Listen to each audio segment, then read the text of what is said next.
but it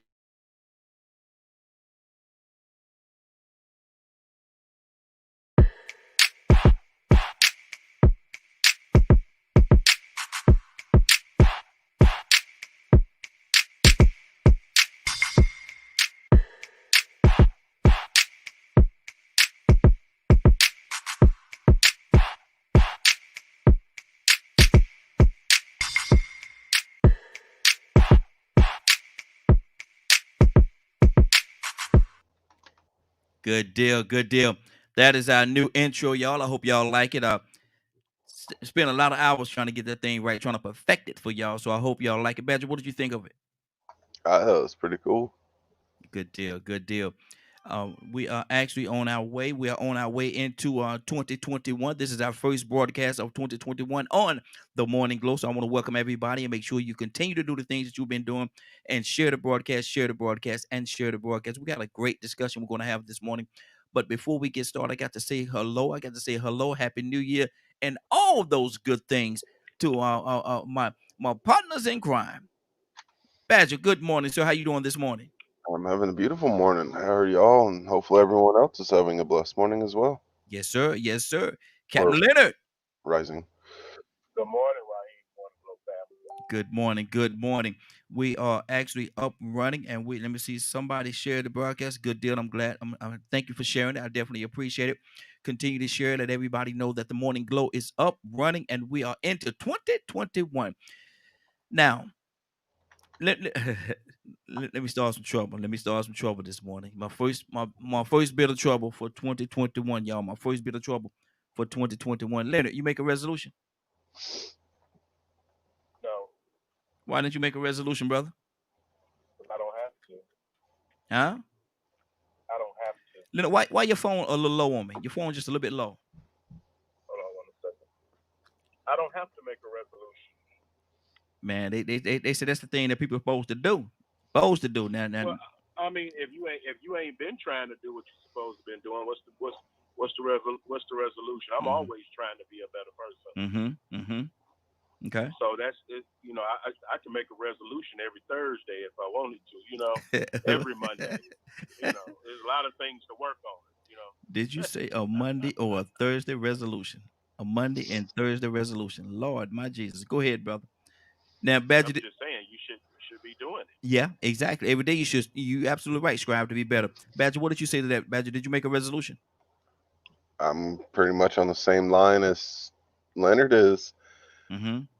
Why make a resolution for a day or a month when you should be doing something every single day of your life? Mm-hmm. Mm-hmm. Well, people look at this as a brand new starting point. People say this is okay. We're gonna start off fresh. It's a brand new year. All the things that was of yesterday, we're gonna do away with it. We're not gonna do it no more. We're gonna be better. We're gonna be better. We're gonna be more suited to deal with whatever we got to deal with. That's what they say. What do you say to that, Badger? That's what they Well, say. isn't that the same principle as living in the now? It could be, but that's not the way they're looking at it. They're saying that what they're going to do, they're actually going to start off. They're going to start off a brand new situation. This is a brand new year. They're going to put on a new coat. Listen to I me, mean, man. if it truly works for them, Mm-hmm. awesome. Mm-hmm. But a lot of people I know that does that New Year's resolution don't last a month. Yeah.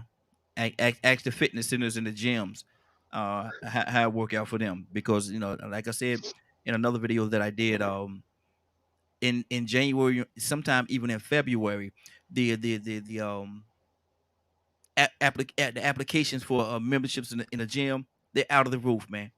Leonard, they're out of the roof. Got so many people, man, they're signing up. Whoa, brand new year. We're gonna go, we're gonna do this thing, we're gonna lose all this weight. Man, come March.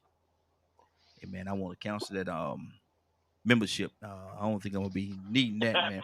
And that's the conversation they get, man. That's the conversation they get every year. So what do you say to that, Leonard? Well, I mean, it's great to start to do better. If that's what you need, do that. Mm-hmm. At least you have to declare something. If that's what you need, declare it. But then again, you're gonna have to hold yourself accountable for it. Mm-hmm. I always ask people, so what was My you hair's doing always a mess. yesterday Yeah. that prepared you for today? Mm-hmm. mean, Mhm. what were you doing? What new skills and talents did you acquire Yeah. between yesterday and today? Mhm. Now, I understand if you say you're going to stop doing something. Yeah. I believe in stop doing something dates. Mhm. But when you say you're making a resolution, a New Year's resolution, that means you've identified something that you want to achieve. Mhm. Mhm. And I pray that people would be successful. But hey, like you said, it's always good to talk about working out, but it's a lot harder to do it than to talk about Yes, it. sir. Yes, sir. I know that for a fact. Hey, I Leonard. can't make a resolution that I'm gonna be losing. I'm gonna be in the gym this morning if I know I ain't gonna be there. Mm-hmm. And see, Leonard, I'm gonna tell you something, man. I know firsthand how hard it is. It's harder. It's easy to say it and to think it. It's real easy. But when you Oh got yeah. when you got to get up there and do it, and 1, 2, 3, 1, 1, 2, 3, 2, man, them no, they don't come together right. They don't come together right. And so that's why I'm with it. We got we got Miss Brandy with us this morning. Miss Brandy Green with the E on the end. Good morning, young lady. How you doing? Good morning. How are you? Hey, doing good. Brandy, did you make a New Year's resolution? No, I didn't. I just agreed that I was gonna do the same things that I've been doing, but Mhm. just walking with a little bit more faith. Okay, there you go. See, Yeah. that's good. That's good. That's good. Now, Badger, that's something that people could do.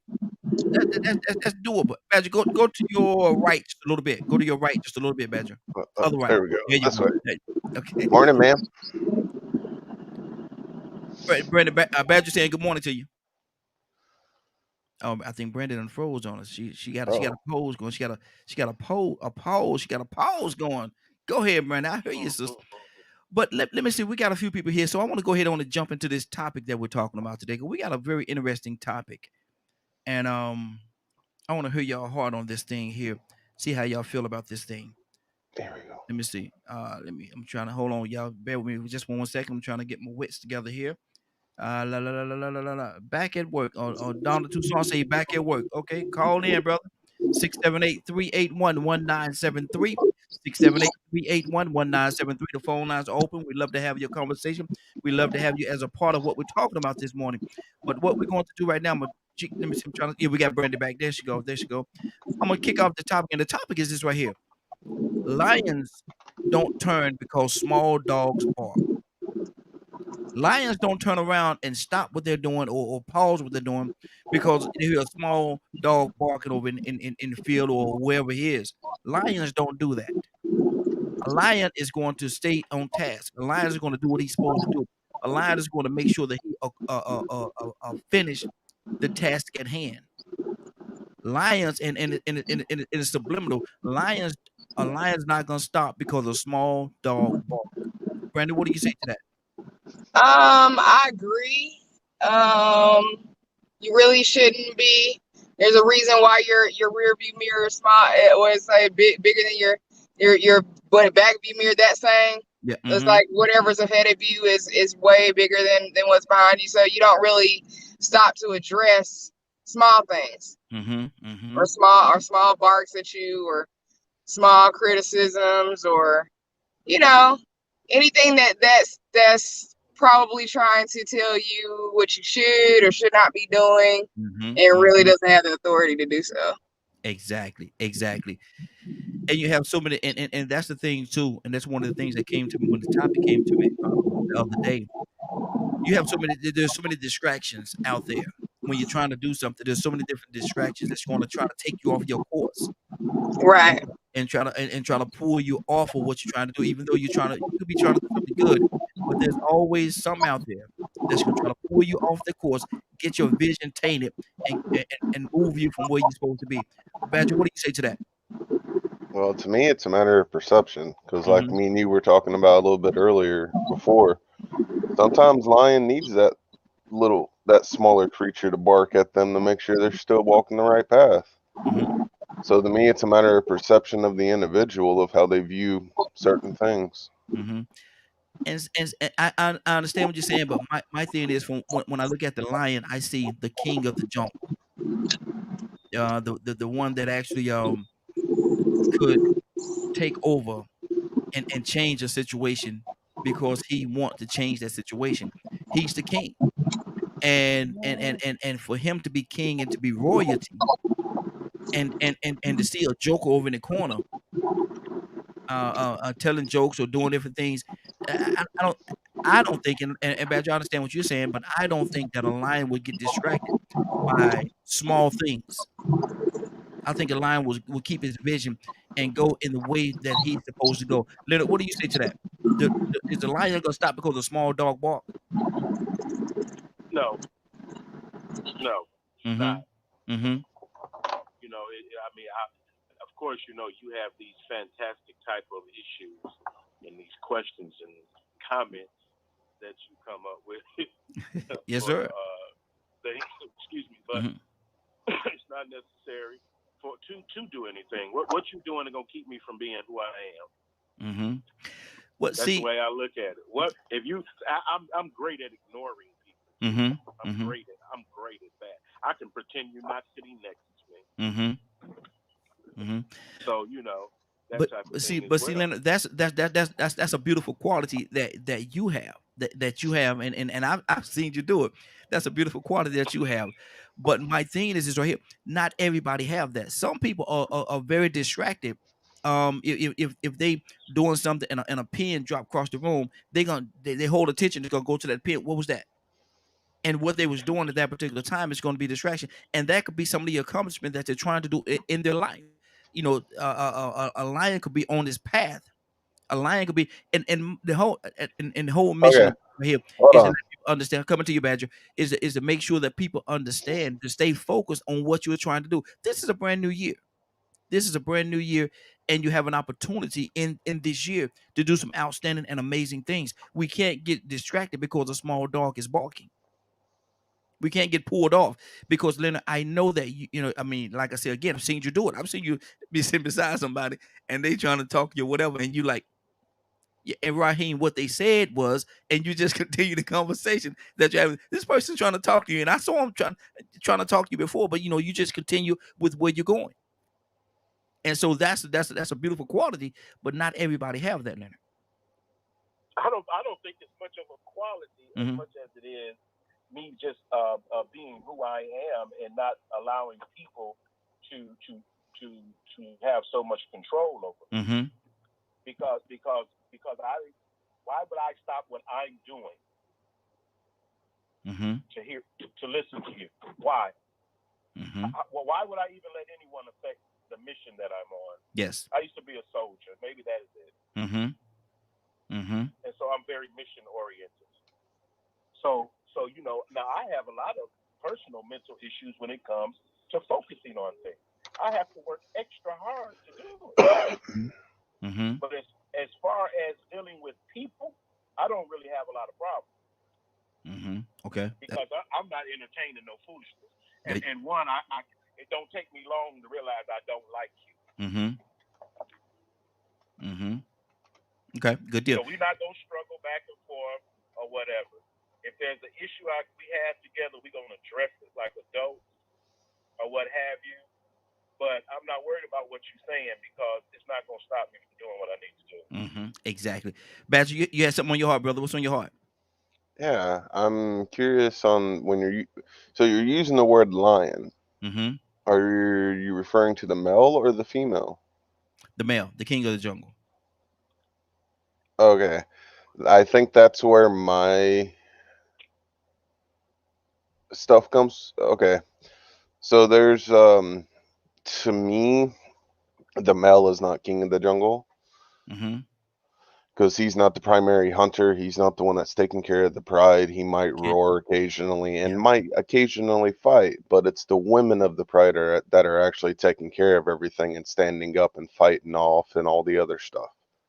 And it's even in the natural teachings that the lions represent feminine. And I can show you text to back all this up, by the way. Okay, that's fine. But my thing is, and what I've seen, in my view of it, and one of the things that I love to do, people think I'm weird, but I love the nature channel, where you know they deal with the different things that they break down different aspects of the animals. Yes, the female does. She's the one that does the hunting. She's the one that primarily do a majority of the hunt, say 80 to 90% of the hunting. But when there's somebody trying to infiltrate that pride, it's the male lion that's going to go out there and ward them off. He's going to fight to his death, or sometime, not necessarily to his death, but he's going to fight until either that he's overpowered or he run the other one away. That's what the lion does, and that's why he has the in the nature world of it, he has the pick of the litter, if you will.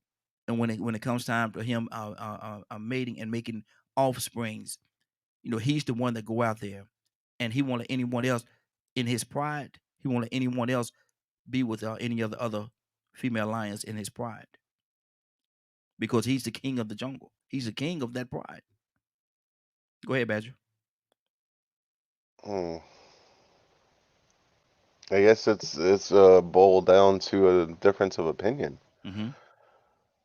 Because a male's supposed to protect their family and stuff, but that doesn't necessarily make them king.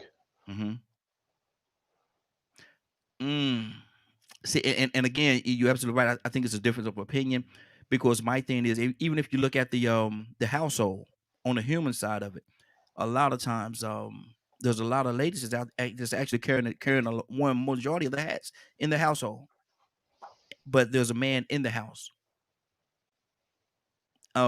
Is he the king of the house? He shouldn't be. Or is she the king? We're not talking about what's supposed to be. What should or shouldn't. Is he the king of the house, or is she the king of the house? Because of the fact that, just like you said about the lioness, she go out there, she hunt, she do everything that she need to do to make sure that everybody's fed. That's what she do. In the household, a lot of time the women do the same thing that the lioness do. She makes sure that everything is taken care of in the house. So she go out there, she work, and she make majority of the money. Does that mean that she's the king, or is she the queen? Yeah, it depends on which one they want to be called. That's a beautiful answer, Badger. But I say that I'm not going to speak for a woman. I'm not a woman.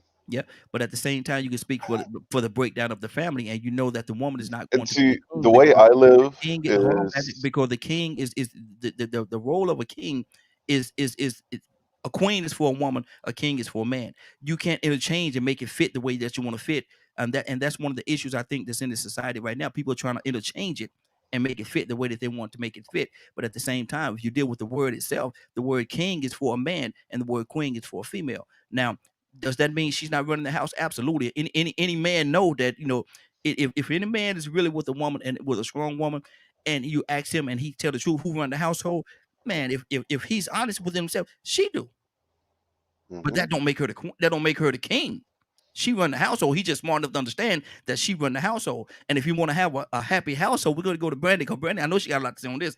If you want to, and Brandy, I muted you because there's some background noise, so I muted you so we didn't have the noise. But my thing is, if you ask any smart man, who run the household, ask me. I tell you, and I'm not trying to say I'm a smart man, but I know certain things. My wife do. Who run the household? Yes, she do. And I ain't got no shame in telling you that. Yes, she run the house. Because if I want to have a happy house, I have to have a happy wife. Brandon, what do you say to that?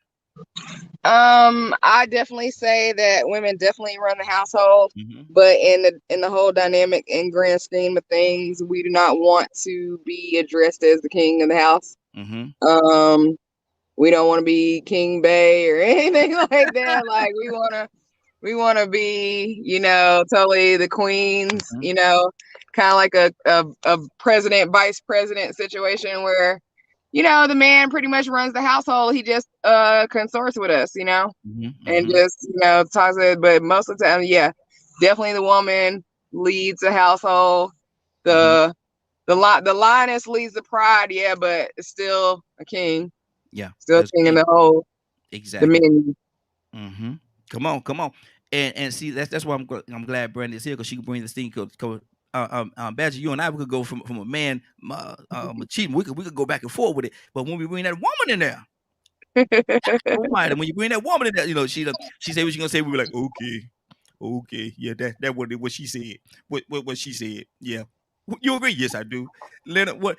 And I'm gonna tell y'all something. In my household, and I ain't no wimp or nothing like this. I ain't no wimp. If there's an issue in our house or in my household, and there's something that we can't come to terms on, that we don't agree on, I'm gonna make that decision. Baby, this is what we're gonna do. This is what we're gonna do right here. We're gonna do it like this right here. We're gonna try it. And if for whatever reason it don't work, I'm not too prideful in myself to go back. I said, baby, look, we tried it that way. It didn't work out the way I thought it was gonna work out. Let's try it the way you said, and let's see how that works out. And then we will try to both ways. If neither way work out, now we got to come back together and we got to figure out something what we need to do to make sure that this thing works in the way that it should work, so we can move forward as a family. Leonard, what do you say to that? Well, one, you need people running houses differently than Yes. other people. Absolutely. So I'm always the head of my household. I've always been. Mm-hmm. So, you know, I take all the responsibility. Mm-hmm. So, you know, if you call it what you would like, whatever makes you feel better. Mm-hmm. But that's just me by nature. Yeah. Because I believe in I'm a traditional type of person. Mm-hmm. So, you know, I function a little different than other people. Mm-hmm. But my wife does whatever I need her to do. Mm-hmm. I mean, I don't have those types of issues, or never do I really even struggle with my wife about things. Mm-hmm. Because God has blessed me enough to have a woman who understands what it is she's supposed to do. Mm-hmm. Mm-hmm. As my wife, anyway. Yeah. Yeah. And so I don't get into too many discussions.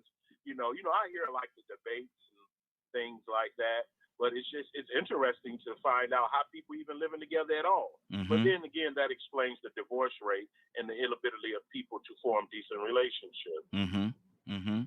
Mm-hmm.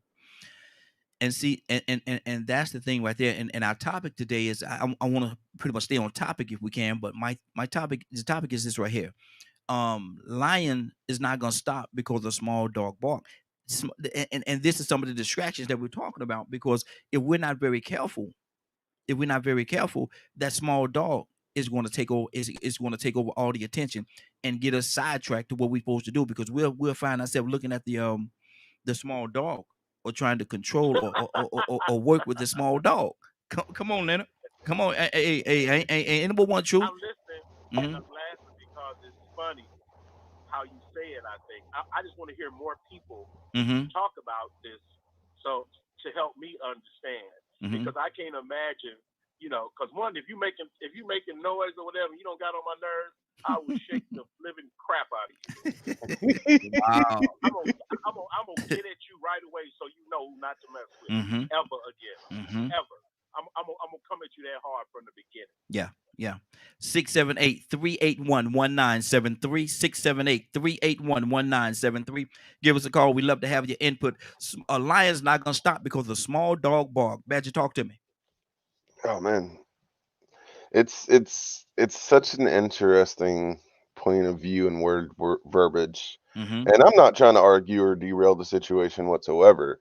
It's just the difference in teachings and upbringing of how things are viewed.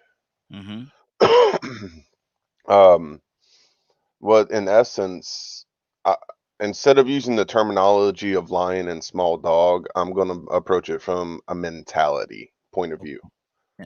Now, Badger, you ready to change our topic? See, go ahead. No, I'm not changing our topics. Okay, so the whole point of the lion is not to let someone that's over there, just like a chihuahua, just doing all that barking and nonsense, and you don't get aggravated by it. Why are you gonna pick at the little chihuahua? Little chihuahua just doing what the little chihuahua trying to do. Or Jack Russell, or we need to. But you're absolutely on point, though. Yeah, absolutely. So the mentality of the whole principle is figuring out how you should live your life, and don't let the little distractions mislead you. That's the mentality. Yes. So for me, using the labels is causing confusion because of how I view things and how I was brought up to view them. So I'm going to focus on the mentality, thought process. That's fine. The thought process of being strong-minded, strong-willed, but yet at the same time, don't be prideful. You be too prideful, you're going to chase people away. You're going to separate people. You're going to harm people. Okay. That's where you have to start adding in humility. But at the same time, when you have these people running up to you telling you that your faith is wrong or that your belief, you're a savage, using all those terms or words to try to derail you, or their attempt at trying to control you or make you think that you are less than or anything of that anything of that nature, that's when you should grab the lion's mentality of being strong-willed and be prideful in the walk that you are living in faith, or whatever belief system that you're believing in. You know, if you're walking a good road, don't let someone's words alter you. And that's the point of that's the point of the whole conversation. And we can shut down the show right now. We'll see y'all tomorrow, because what we're talking about is don't let anybody, and like I say, this is a brand new year, the fourth day of the year, and there's so much to be done. There's so much that people want to do, and so many things that people want to accomplish. Something new maybe they didn't do last year. Now I could speak, and I hope I could speak for Brandy for a second. This young lady has done so many amazing things, and she's still doing amazing things. She cannot allow anybody to come in and distract her or take off the course of what she's trying to do, or she would not be what she is right now. Brandon, what do you say to that? I'll mute you. There you go. Yeah, absolutely. I'm always in a season of can't be distracted. Yeah. Especially with all everything that I have going on, my businesses and everything like that. Like, so any small distraction can be a very serious derailment. So yes, it can't get knocked off your block this season. Exactly. And see, but the sad thing about it, there's so many people out there. It's almost like Badger. Their mission is to try to knock you off your square, if you will. They're miserable.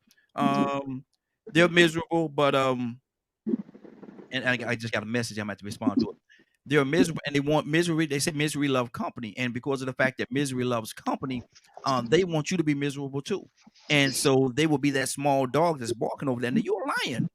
And they see the power that you have and see what you're doing and what you have the potential to do, but they're trying to be that small dog in that corner, barking to take you off your square, Badger. What do you say to that? To me, I agree with a lot of those kind of thought processes and things like that. I know I personally stay quiet a lot. I don't share everything that comes to mind. I mean, you've had these discussions, you know, off to the side, off and on. And a lot of it is a mixture of the things I've experienced, letting, you know, people say things that I have allowed to stop me from saying certain things. Because if I stop doing something and someone says something, especially if it's like voicing how I feel, that's not their fault. It's my fault. It is because, like I tell you all the time, you know, I ask the question. I ask when I say what's on your heart, I open up the floor for you to say exactly what's on your heart, so you can express the way that you feel. And so some individuals have to kind of, they know that they can't come as direct as they normally would. Like Leonard, Leonard, I'm gonna speak for Leonard for a second. I hope he don't mind. But if Leonard come the way it come to his mind every time, boy, look at they'll throw us off the air. They'll throw us off the air. That's just what it is. We won't be able to stay on the air. And so we have to be mindful of how we put it out there, but at the same time, we can still speak. You know, we can articulate our thoughts, if you will. Badger. Sorry, somebody was messaging me about the conversation. Okay. And words. Yeah, because I know a lot of times you want me to fully open up and say how I feel about certain things and stuff, Yes, but at the same time, I also have to ask to be respectful of me, because some of the things that I've researched or I feel guided towards aren't for everybody. So I also want to be respectful of the people that I'm around. I and understand. not say too much. Mm-hmm. So I'd rather speak in a general sense. I don't mind going deep on certain things, or if Mm-hmm. it's something I'm really passionate about, I'll say Mm-hmm. go deeper on it. But I want to do it from a point of being respectful to each individual that is walking the path that they're walking. I don't want to try to force myself or my belief on anybody. Mm-hmm. And that's and Badger, that's why you are who you are, brother, and that's why we respect and we love you so much, because that's who you are. I mean, but at the same time, we still want you to be able to express yourself and say what's on your heart too. Leonard, what's on your heart right now? I spoke for you a minute ago, Leonard. I think I kind of understand what Badger said. Yes. How he feels about it. Mm-hmm. But my issue is censorship. I don't too much care about how you feel about what I say, but I don't want to say something that's against broadcast law and things like that, Yeah. or something of that nature. However, I don't really have a lot of patience with people where they feel as though it's legal. Mm-hmm. If adults should be able to have conversation. I don't know a conversation where you are sure that you're gonna like everything somebody says. Yeah. I Yeah. really don't. Mm-hmm. So a lot of people need to become more aware. At least Badger needs to be aware of certain things, and if he's the only one that knows what he's trying to say, like he said, you don't want to be disrespectful to nobody. Mm-hmm. Mm-hmm. So I mean, there's no problem with that at all. Yeah. Exactly. But like I say, I can say things a different way. My thing is censorship. I try not to swear. Mm-hmm. But as far as my opinions, I don't really care. I really don't, because Mm-hmm. they're my opinion. Yeah. I'm Yeah. not gonna change them for you. And see, the thing about it too, Leonard, and I tell people this all the time. We're not gonna always agree, but I No. I tell people, I say, look, I don't have to agree with you. You don't have to agree. We don't have to agree with each other. We don't have to agree with any of us on here. But we have to respect their right to have their opinion and to speak their opinion as to what, because everything is based on a person's life experiences. Everybody's life experiences is different. I can't tell you that my life experiences is perfect for you. No, because you have a different life experience. I can't come on here and say, Brandy, you got to do it the way I say it, because this in my life experiences, this is the way it happened, this is the way it gonna be, blah blah blah. Maybe in my life experiences, that's absolutely true for me, but that don't necessarily mean that it's true for Brandy. Brandy, what do you say to that? I'm trying to unmute you. Hold on 1 second here. Got a call coming in. There you go. Go ahead, Brandy. Uh, Yes. We I hear you. think I think that it is all subjective to, your life might not be my life, and my life might be your life. And in that sense, I think you can't really tell people what their experiences are. Mm-hmm. Like, you can't tell people what they should and shouldn't feel, what they should and shouldn't think. And also to dismiss their experiences, because I think that's a cruel thing to do, is to make them feel like, what they think or what they experience does not exist, or it did not happen. Mm-hmm. So I think those are very validated reasons. Exactly. Hey, Brandy, can I ask a question real quick? Sure. Do you feel that, like, what you're saying right now is how a lion can become that small dog?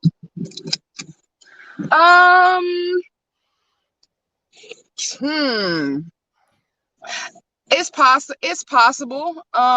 If they were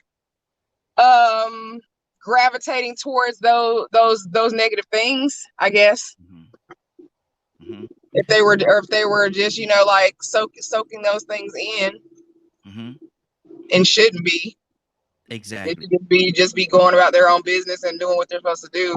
But instead, like I said, stopping at every dog that barks or every stone that's thrown. Mm-hmm. And see, and again, this is one of the places where I differ just a little bit, because I really don't think that, regardless of what the situation is and how things happen, I don't think the lion could ever become that small dog. I don't think that, I think that he will always be that lion, he may waver from the responsibility of being a lion. He may waver from being what people perceive as being a lion, but I don't think he'll ever be that small dog. It's almost like I've never seen eagles down on the ground picking corn off the ground with chickens. That's not his position. He's not. And again, I love nature, man. So I deal with nature a lot, and so I'm on my little nature trip this morning. But hold on one second. We got another caller. Caller, what's your name? Where you calling from? We got two callers now. 816 area code. What's your name? Where you calling from? This is Goddess. God is Good good. morning, everyone. Good morning, young lady. How you doing? Happy New Year to you. We're asking a question. Well, the topic is a lion is not going to stop because a small dog barks. What do you say to that? And we're mainly talking from an angle of keeping your perspective, keeping your focus, and don't let the distractions of the world take you off course of what you're trying to do. A lion is not going to stop what he's doing because he got this. And I'm gonna pick a badger for a second. Got the little chihuahua over in the corner barking. A lion's not gonna pay attention to that. He's gonna continue doing what it is that he have to do. What do you say to that, Goddess? I'm gonna say to it on several different ideas and terminologies, basically. Okay. One, I'm gonna say to it as basically, I am a lioness, Okay. by heart, because I was also born during that month. Mm-hmm. But I'm a lioness at heart because of who I am and how I was raised. For two, when you're a lion, you're a leader, and so your small dogs that are barking, unless it depends on if they loyal dogs. I'm gonna be if they loyal dogs, then you might listen and take heed to some of what they're saying. If they just a stray dog and they just coming up and they just barking and they not part of the pack, then you're gonna have to look at it in a whole different avenue. Are they coming up to change wherever I'm doing, whatever I'm, their loyalty is not with me. So they might not be looking at my best of interest. So you look at a whole lot of different things. You look at it how it's being presented. You look at what the situation is that is being presented in my personal point of view. Now, so far as in the household, I heard you talk about that in the household. I don't do the king and queen stuff because kings and queens die. I do the gods and the goddesses. On a personal opinion, that I feel like how I was raised. My dad, he was actually the head of the household, but my mom ran the household. Yes. He ran the household. Let me make sure we get this understood. He ran the household, but my mom was right there running the household. Yeah, pretty much so. There was no, if there was something that needs to be decided, they basically tried to decide it within themselves. Our kitchen table was the table where we sat down at. If my dad said no, he put his foot down, and that's where it stands at. If it was something for negotiation, if whether my dad was right or wrong, we're gonna stick beside him because he was the head of the family. Exactly. It was not that he looked at my mom any less, because my mom was way more intelligent than my father. But my father was more out here in the world. Okay. So you need both. Yeah, you gotta have that balance. Absolutely have that balance. Got to have that balance. We got another call. With that, go ahead, with that balance, that's how it works with me. Exactly. Got another call. I think it's Donald Toussaint. Donald Toussaint, good morning, sir. How you doing this morning? Hey, good morning, everyone. Good morning. Good morning, sir. A lion is not going to stop. A lion is not going to stop because the small dog barks. What do you say to that, Toussaint? Why? Why? Even a big dog is not really a challenge for a lion. So why would he even bother with Why would he bother with food? Did you refer to the dog as food, brother? Did you refer to the dog as food? Yeah. Yeah, that's breakfast. That's a snack, really. Mm-hmm. That wouldn't even fill him up, but he'll sure eat him alive. Mm-hmm. Thank you. Let me Thank say you, something Doc. about what Good morning, I'm Doc. trying to tell you. And look, you Badger proposed the question, but lions don't have puppies, Mm. so it's impossible for the lion to become a dog. Mm-hmm. Just impossible. Okay. I mean, you may have the wrong type of mentality, but you won't even bark. Mm-hmm. You know, you don't chase cars. Mm-hmm. I'm just talking. I'm Yeah. gonna listen in You a going little bit somewhere? more. You going somewhere? You going somewhere? Yeah, Mm-hmm. I mean, for real. I mean, I'm gonna just listen in. Mm-hmm. But we can't if the lion, the king of the jungle, and you know when I was small, really actually when I was coming up, I used to always want either a lion or a tiger so that I can go throughout the neighborhood uh, and uh, have them just whoop up on some of these bad dogs in the neighborhood. So you wanted all for That's the what I wrong want. reason. You wanted all for the wrong reasons. No, I'm just know what I'm saying. That people, they come up with their little bad dog and they try to intimidate you Mm-hmm. with their dog. Yeah. But if I had a lion, even in the mentality as a young child, Uh-huh. all I need is a big cat. Mm-hmm. Wow. And now, hey, I can walk out there and just wouldn't have a care in the world. All the dog will be doing is just barking. Mm-hmm. Mm-hmm. It'll be like the little feist dog that's pushing on the gate, barking at the big rock wall and he'll be like, push that gate and push that gate, push that gate and push that gate, and sooner or later that gate pop open and the he run into the big dog he been barking at, and before you know it, he be like, who the hell left the gate open? Wow. Wow. Brandon, what do you say to that? Hold on, hold on. Got you. There we go. You unmuted, Brandon. Okay, you still muted. Hold on. You still muted. You still muted. Unmuted. I There said you go. you might want to skip me on that one because I could barely hear him on the expressway. Oh, okay. Gotcha. Good deal. Good deal. Hey, Brandon, you coming this way? No. Oh, I thought I'm actually headed to Tennessee, so I'm Oh, on okay. the expressway. Oh, Yeah. okay. Okay. Oh, good deal. Good deal. Badger, what's on your heart now? Donna said that and gave reasons why that lion could never be a dog. I think a lion could potentially. I'm If interested if in they how you. lose the mentality of Mhm. what the lion actually represents, and then they just start going from a roar to a bark, Mhm. and Okay. that's all they do. Okay. Let me ask you this question, and I want to hear your heart on the answer. The Wizard of Oz. I know that's fictitious. That's a story. But the lion, what he wanted from the wizard was courage. He wanted to have courage, and even without him having the courage, when you looked upon him, you still saw a lion. Maybe he was a lion without courage, but you didn't know what he was until he presented himself in that way. So when you saw him, you saw a lion. He was never a puppy or a pussycat or whatever the case. He was still a lion. So how did he change? Or did he? He looked within. Mm-hmm.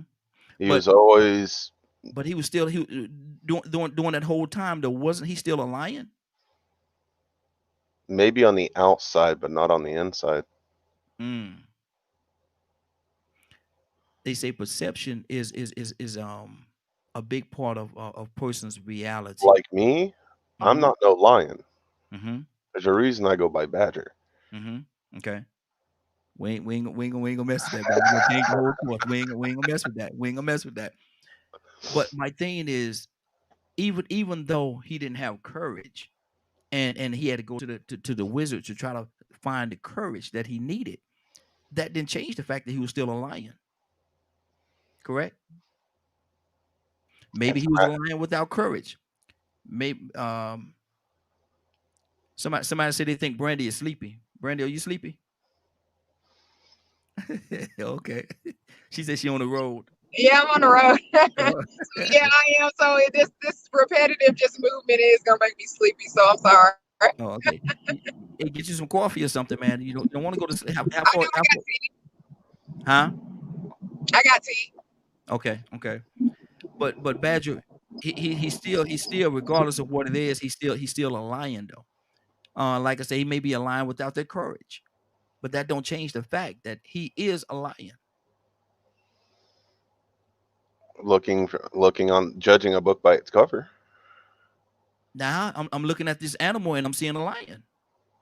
But if it's not behaving that way, it doesn't matter. And when we talked about we talked a couple of weeks ago, and Leonard was saying that people say they want a good man, they want a man, but they say because of the fact that he's still a man, he may not be a good man, he may not be the man that's going to treat you the way you want to be treated, but that don't change the fact that he's still a man. He may not be a good man or an active man or whatever, but that does not change the fact he's still a man. When you look at that lion, regardless of whether he have king of the jungle or whether he's have the courage or the ability to continue to do what he's supposed to do, he's still a lion, regardless of whether he have courage or not. He's just a lion without courage, but he's still a lion. You can't change who he is. Like Leonard was saying a little while back, you can't change. He's still a man. He's still a man. Maybe not a good man. Maybe not the man for you, but he's still a man. What do you say to that? I think that boils down to perception, because my terminology and the way I look at the world, it doesn't matter what the outside is. It depends on the actions. But if a man was someone that went out there killing people and doing all kind of crazy things that we think to be idiotic, does that mean that he's not still a man? I wouldn't call him one. Leonard, what do you say to that? I mean, it's a matter of, like he said, it's Badger's perception. No. I'm on what Leonard. What do you say to that? What's on your heart? No, what I said before. A man is a man. Good or bad, he's still a man. Whatever he do, he's still a man. He could be walking around here in a dress, but he's still a man. He's a man in a dress. You understand? He can behave how he wants. He's still a man behaving a certain way. Wow. Okay. So that lion, regardless of whether he have courage or not, he's still a lion. He's still a lion. He's still a lion. All lions don't make it. Some of them get killed. He's still a lion. Like I love what Donald said. Lions don't have puppies. It's in a lion to be a lion. That's what they do. There's a certain thing that lion is going to eat. It's a certain thing, a certain way he's going to travel and everything. He's a lion. That's what he's going to be, a lion. If he's a lion and he gets sick, I don't give him bird medicine. Wow. I give him lion medicine. Wow. Okay. Tucson, what's on your heart, brother? All you gotta do is really back the lion up in the corner, and you'll know that he's not a puppy. Here comes. I don't care if he's the scaredest. He could be the scaredest lion that you ever seen. But if you back that lion up into a corner, you gonna be sure you will know and testify to all your friends that that's you a ran lion. into a lion. That's a lion. That joker put something on me I ain't never seen before. That's a lion, boy. Like, whoa! He like that wasn't no dog. Yeah. That wasn't no alley cat. No. He didn't bite my leg and wounded me. He bit my leg and tore it off. Exactly. And good example as well. Remember back in the day, when that dope money was fresh, Mm-hmm. and we had folks in the neighborhood. They would go get a lion. Mm-hmm. You know what I'm saying? That was cool. You ride around with a lion in the car. Mm-hmm. Yeah. But you know what?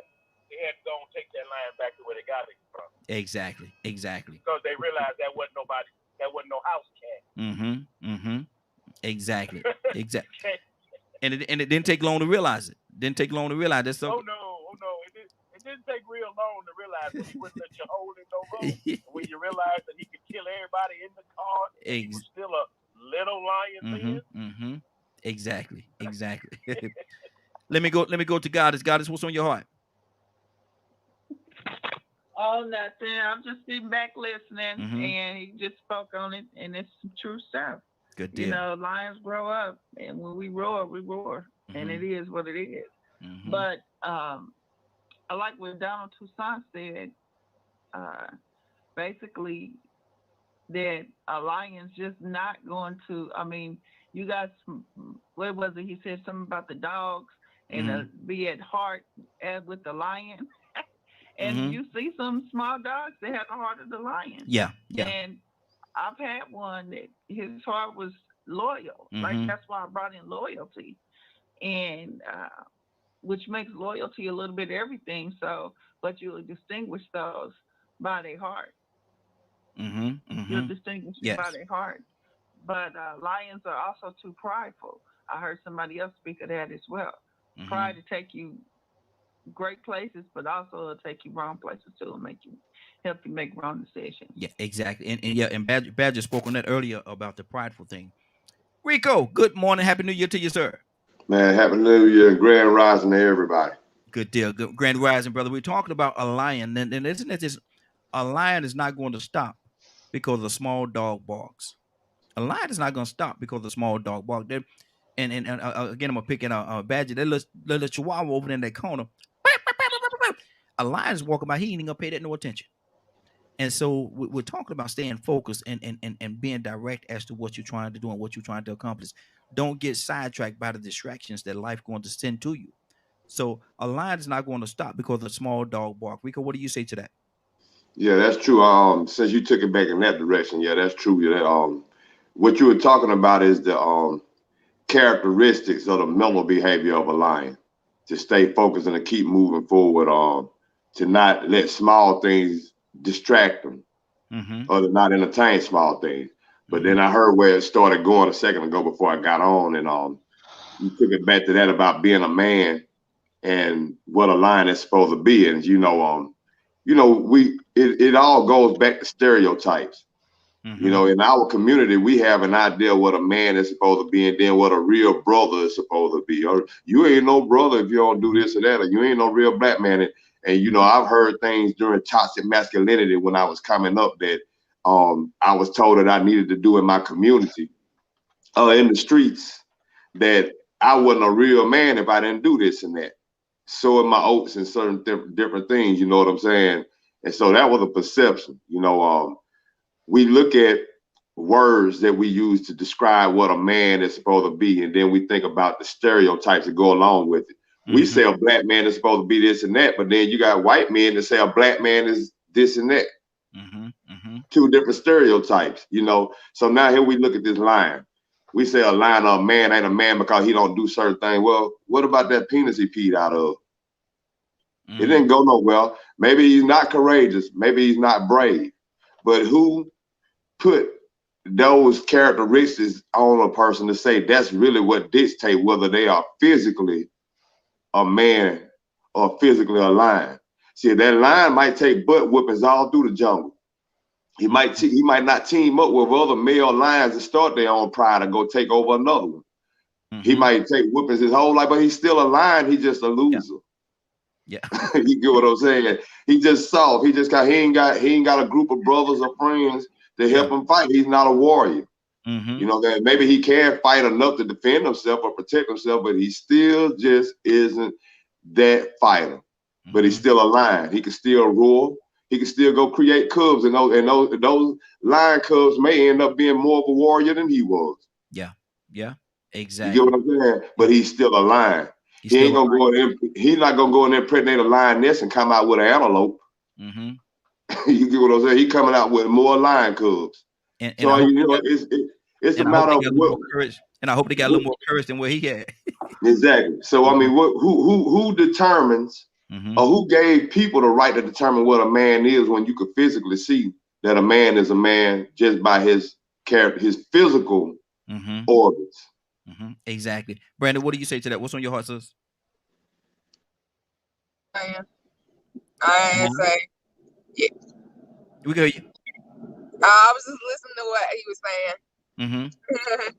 Because a lot of times what it is, man, and we have to be mindful of the distractions that we're talking about and that we're speaking of, because those very distractions could cost us so many different things in our life and in our life courses, because of the fact that we being lions or lioness get caught up by that little dog in the corner barking.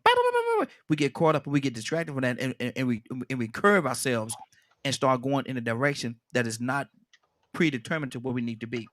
Leonard, what's on your heart? And then I'm going to Goddess after that.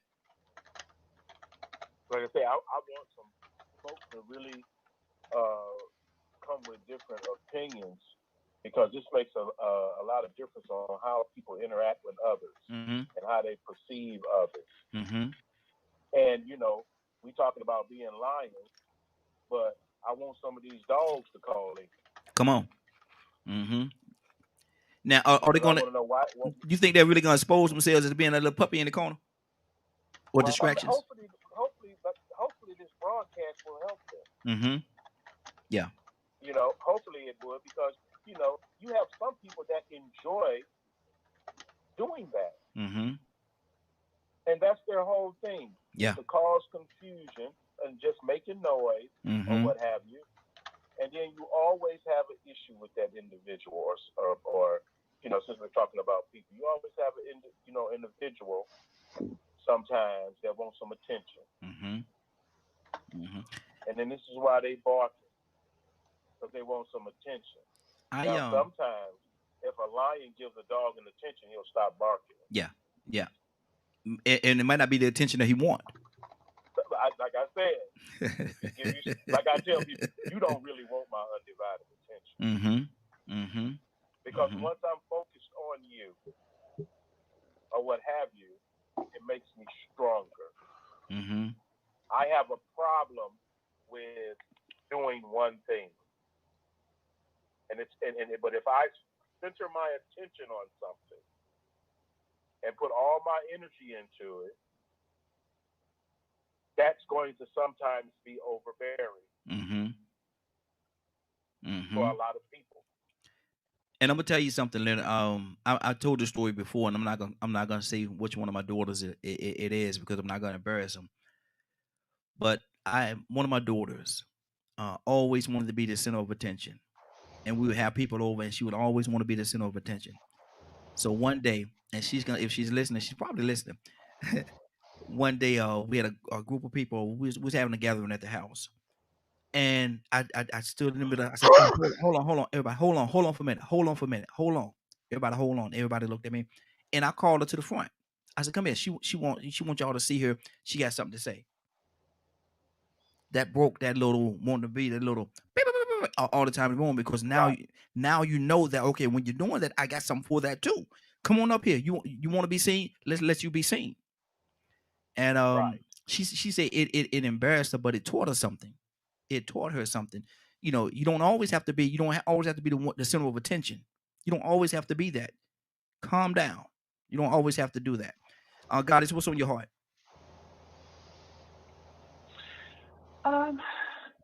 It just made me think about some things. If size mattered, the elephant would be the king of the jungle. So why is the lion? See, now I don't know the answer why the lion the king of the jungle. They say here because it eats meat. Because he eat meat. Yes. Okay. See, there you have it. See, I learned something today. I didn't know I always heard he was the king of the jungle. So that's what I went with. But yeah, see, I learned something there. This is a good day. I learned something already. It ain't even 9 o'clock. Go ahead, guys. That was just puzzling me, because the elephant is the big one of the largest mammals Mm-hmm. in the jungle. I think the rhino will beat the elephant though. The rhino will, but the elephant is actually bigger than the rhino. Yeah, he is. But so if size matters, the elephant would be king of the jungle. But size doesn't matter, and that's how I look at that. Size does not matter whether you're king. Go ahead. What you're saying, Leonard? Lions don't eat elephants by nature. Mm-hmm. Right.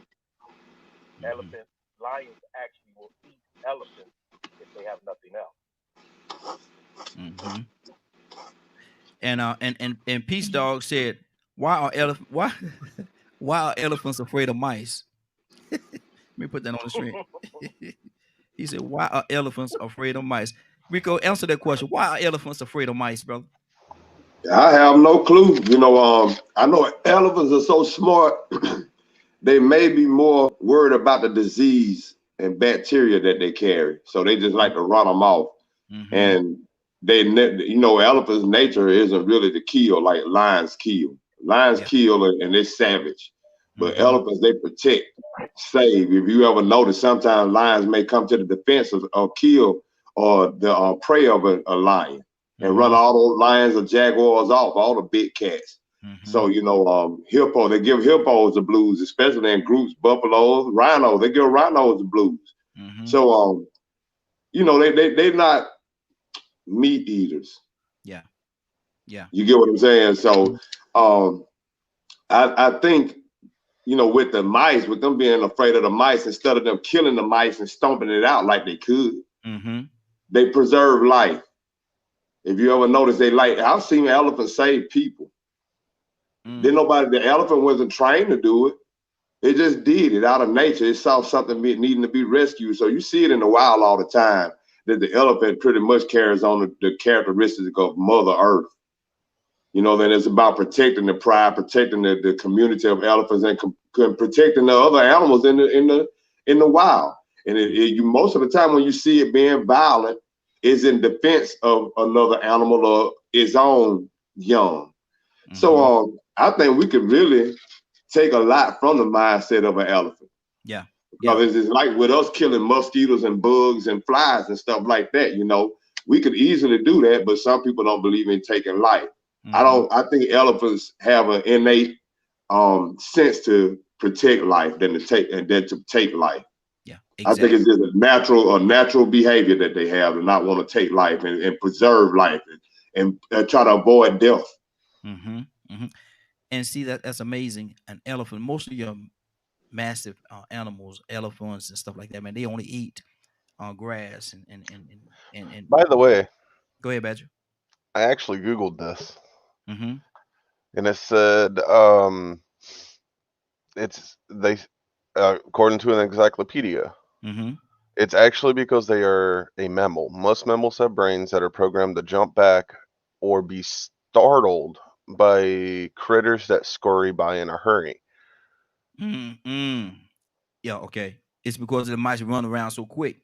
It startles them because of the movement. Okay. It could be any kind of like small creature that runs by. Okay. And if you think about it, cats do the same thing, humans do the same thing, and so on and so on. Man, look here. I've seen some I seen some rats. I seen some rats run cats out the room, man. Especially them super rats. Man, I don't know what kind of rats New York got up there, man, but them rats ain't normal, man. And they run me out the room. You see them things in the subway, you make turn around and not even want to catch the train, period. Man, you know what? I think I just walk above ground. Man, them rats ain't normal, man. Something ain't normal about it. Go. Them things look like dogs, man. I ain't lying, they be. Do you want to ask that other question that person asked? What's that? Yeah, I put it on the screen. Read it out for me. How does the elephant deal with the yapping dog? Brandon, how does the elephant deal with the yapping dog? The elephant. Does he pay him any attention? Hold on. I got it. There you go. You said the elephant? Yes. No. He don't pay him no attention, ain't he? No, elephant never pays anybody attention. He's just going about his own merry way. He just handle his own business and going about his own way. That's what it is. Let me go to two songs. What's on your heart, brother? Oh, just listening. When Donna come on, he's he about to say something. Go ahead, brother. Go ahead. I ain't gonna say too much. I don't know, man. I don't know. We talked about the lion, but I wonder sometimes. I know they call it the king of the jungle, but never forget the tigers in the jungle too. And I think he's about a little bigger than a lion. I think lion is bigger than a tiger. It depends on the species of the tiger. Yeah. The Siberian tigers, I believe, are actually bigger. Bigger than a lion? Yeah. I'll Google that for me. Google that for me. Siberia anyway, so that don't even count. Wow. Well, I don't even think a lion is. I don't think tigers are even in Africa, are they? No. They what? Lions. Where in Africa? Yeah. I think the lion. Yeah, I think there's some lions in Africa, isn't it? No, I'm talking about tigers. Oh, not tigers. No. Okay, so according to different websites, a tiger is 20% bigger than a lion. So why isn't he the king? See, that's one of the things. Because I'm gonna tell you, lions are very captivating, very seducing. The mane it's very beautiful. If you ever seen a lion, he's just gorgeous. He's gorgeous. He's very captivating, like no other.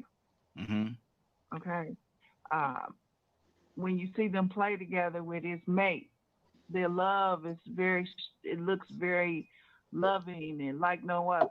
You know, very seducing.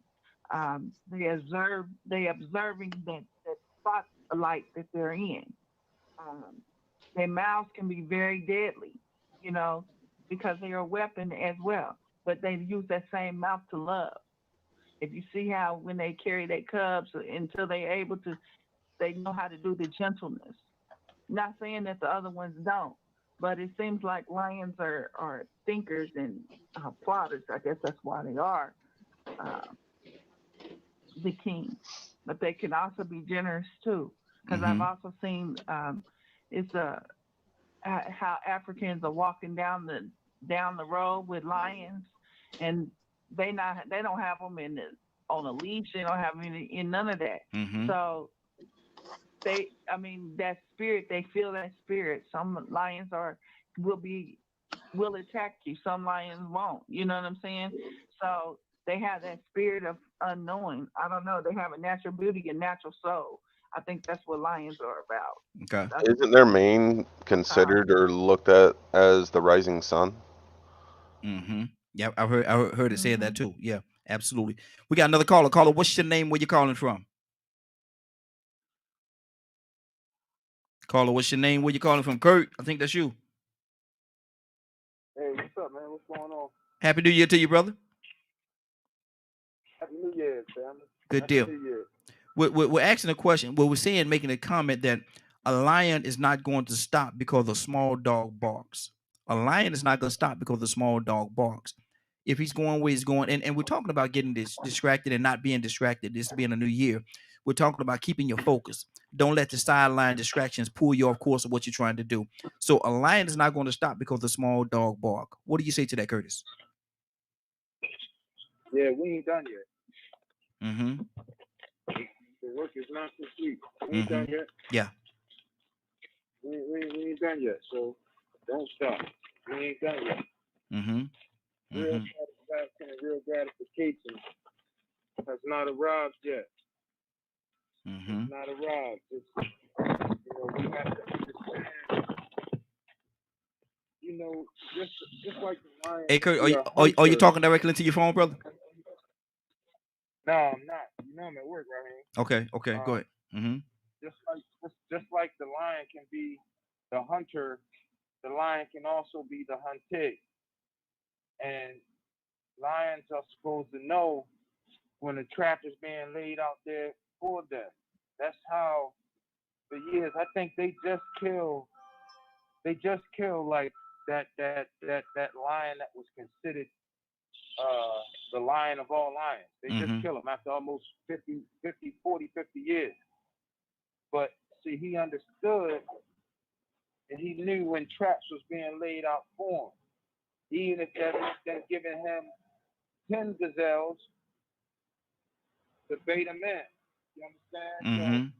So just be mindful that the work ain't complete. We ain't arrived yet. We not at the promised land ain't here yet. You know what I mean? There's still some things that we have to do. You know what I mean?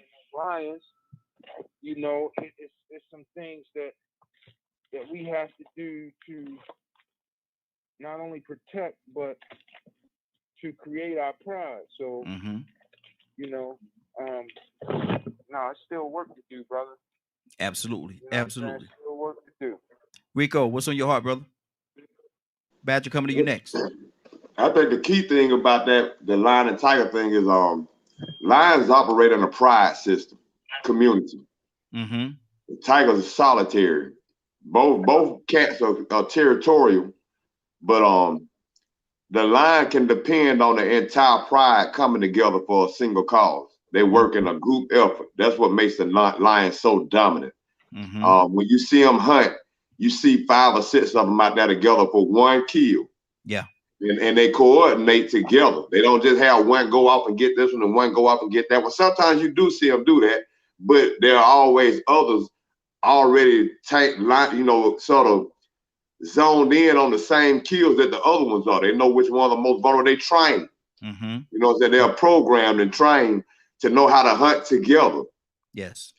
Tigers, they are solitary. They might learn from their mom, the mother cat, because the father cat, tiger, it leaves, you know what I'm saying, goes on and does its own thing. So the tiger cub, which most times is only 2 or 3 of them born. I think most times you have maybe 2 or 3 tiger cubs born. Well, with lions, you might have more cubs. If I might be wrong on that, but I think with lions, they have less cubs.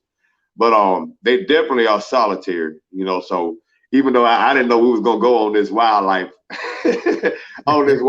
expedition today on this education, but yeah, that's what the difference is. The biggest difference, if you want to know why lions are the king of the jungle, because lions are pack hunters and they are the most savage. So if you want to see 10 or 11 animals on one kill, you'll see that with a lion, but you won't even see that with crocodiles. One of those crocodiles gonna take the loot and run. One of those tigers, they're gonna fight for that loot. But with those lions, they might growl and snap at each other a little bit, but they still gonna do a little sharing. They have a little bit more of a community atmosphere. So they like a mix between elephants and tigers, because the elephants are community oriented. And my thing is, I could take. I'm not gonna do this because they take the conversation a totally different way. But I'm just gonna throw the question out there. We're gonna move on and go to Badger. What about the hyena? That is the thief of the jungle. Because some will come and kill something, and then all of a sudden you'll see the hyenas, a pack of hyenas coming, and they'll run whatever it is off from their kill, and they'll capture and take over that kill. Badger, what's on your heart, brother? Man, throwing questions like that, we're covering the whole wildlife the lion's in. we're not gonna deal with that, because like I said, that'll change the whole course of the whole conversation if we do. But at the same time, I also think it could potentially add different points of view to it as well. It was like what you just brought up about the hyenas. It's I still say it man. There's so much depth to the whole process, and Rico kind of beat me to it about the pride thing. You know, differences between lions and tigers. Let me say this. Rico uses somebody to beat Rico to the point, so Rico should feel good this morning. He beat somebody.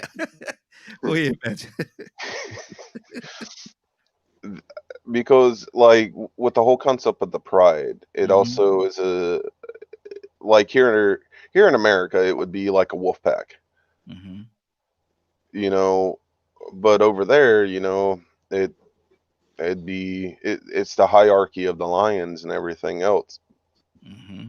It's I think that's one of the reasons they could be viewed that way, and not to mention the symbology of what a lion means, Mm-hmm. covering everything from the rising sun, and some can consider it loyalty and different perceptions, opinions, and such of what a lion represents to each individual.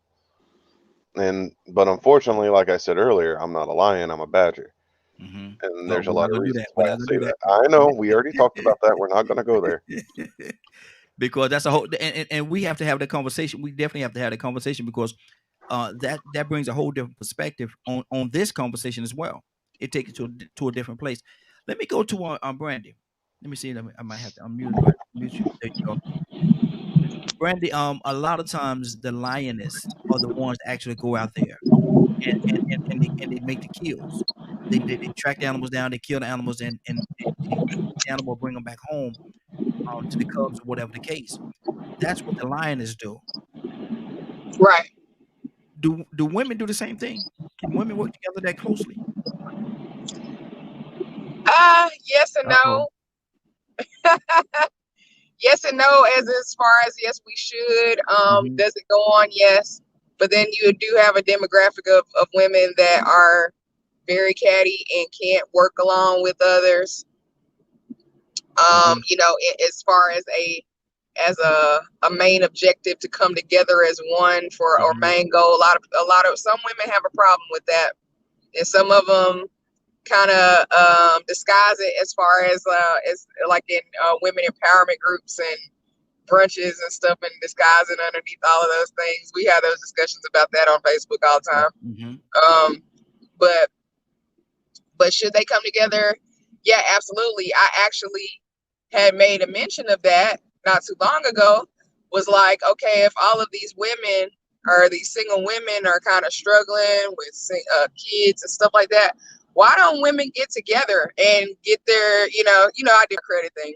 Why don't Mhm. women get together and fix their credit and buy a house and start their own communities and stuff, Yes. and start their kids off the right way instead of waiting for marriage, or what I'm saying, instead of, like, we could do so much, as women, if we thought in those regards, as far as what we could do as far as building, our children up and our communities, if we did handle things that way, if we did work together with other women.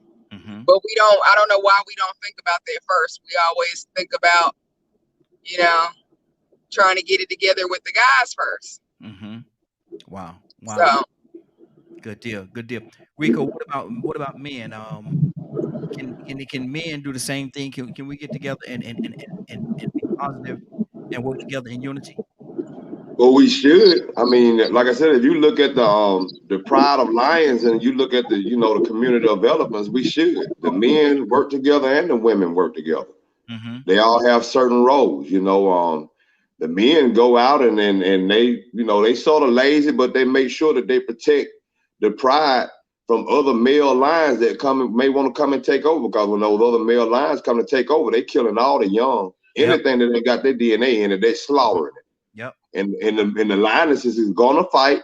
They're gonna fight. They're gonna support those male lions because those male lions are the fathers or the creators of their offspring. Mm-hmm. That's what a father is supposed to do. Yeah. So you take the village, then you take the job of the father, and you take the job of the mother, and you look at how that legacy passes on from Simba to his son and all the way down, and it gives you the perfect example of how our community should be, and it gives you a perfect example when you look at our community of what we aren't doing. Because the men don't work together the way they're supposed to. Yep. I seen what she said. Well, I heard what she said a second ago about the women coming together, building the credit for their children and this and that. But it sounded to me like they already made a wrong step by having children without having the right man in place. I mean, it's still supposed to be a process, so they won't be having to worry about those children not having a father in place. Somewhere she need to sit down and improve her antenna about where she going. Not you, Brandy, but I'm just talking about the women. If the women do have these children, don't have the fathers in place, that's another question in itself. Yeah, I know. Because- I was just making that face because it is true. You do got to get to the root of the problem, and if the root of the problem is they shouldn't even have kids in the first place. Right. So I mean, that it's it's a process to wanting to have a good lineage or leave a good legacy. It's a process to having success, whether it's in business or whether it's in family. There's a process. Now you can go all these radical different ways, but when you go these radical ways, you're gonna have some radical results. Yeah, exactly. But you look at that lion pride, look at that den, or look at the wolf pack and see how they are able to maintain their community. Other elephants, and it shows you really a great example of how we're supposed to do it, because we don't have the village anymore. No. Badger, what's on your heart, brother? I'm just sitting here thinking. God, I agree with both of them so much. I was just, a lot of times, for those of you guys that don't know, if my camera's ever off, it's because I stepped away for a sec. But, but to me, the whole concept of what they're talking about has so much I think the word's validity. Yes. Thank you. Because if we observe nature, and like I mentioned earlier, in America, it'd be a wolf pack because we don't exactly have lion prides running around everywhere. And observe nature. That's what our ancestors learned from. We have the mythology and the thought process and perceptions of what a lion is and everything based on observation. If we take those observations and apply it to our lives and learn to work together like the animals do, that can... there's so much strength. Yes. This is one of my really passionate topics, so I'm trying not to get up on a soapbox. Go ahead, brother. Go ahead. Let's talk. Oh boy. So whenever you're ready about the badger thing, I'm ready, by the way. The whole concept of the pride, the man's protecting the women and the children.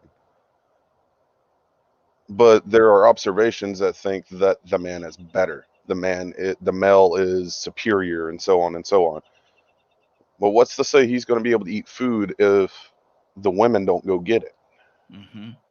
Most, the more you study nature and the more you study the lions and stuff and their behaviors and everything else, there's so much depth into how it all works out. And there are times where the females will get irritated with the male and chase off a bad male. So get up out of here. Yeah, it's to have one perception. I feel it's always better to have an open mind. Study, research. If we're talking about this topic, why are some of us saying the things that we are? Those of y'all that are listening in, go look up the lions, go watch some documentaries, do some research. Why do we feel the lion? Why do we use the word lion? There's a reason for it. Go find out. Absolutely. And you're talking right of Leonard's Lane when you say what you just said. Leonard, what's on your heart, brother?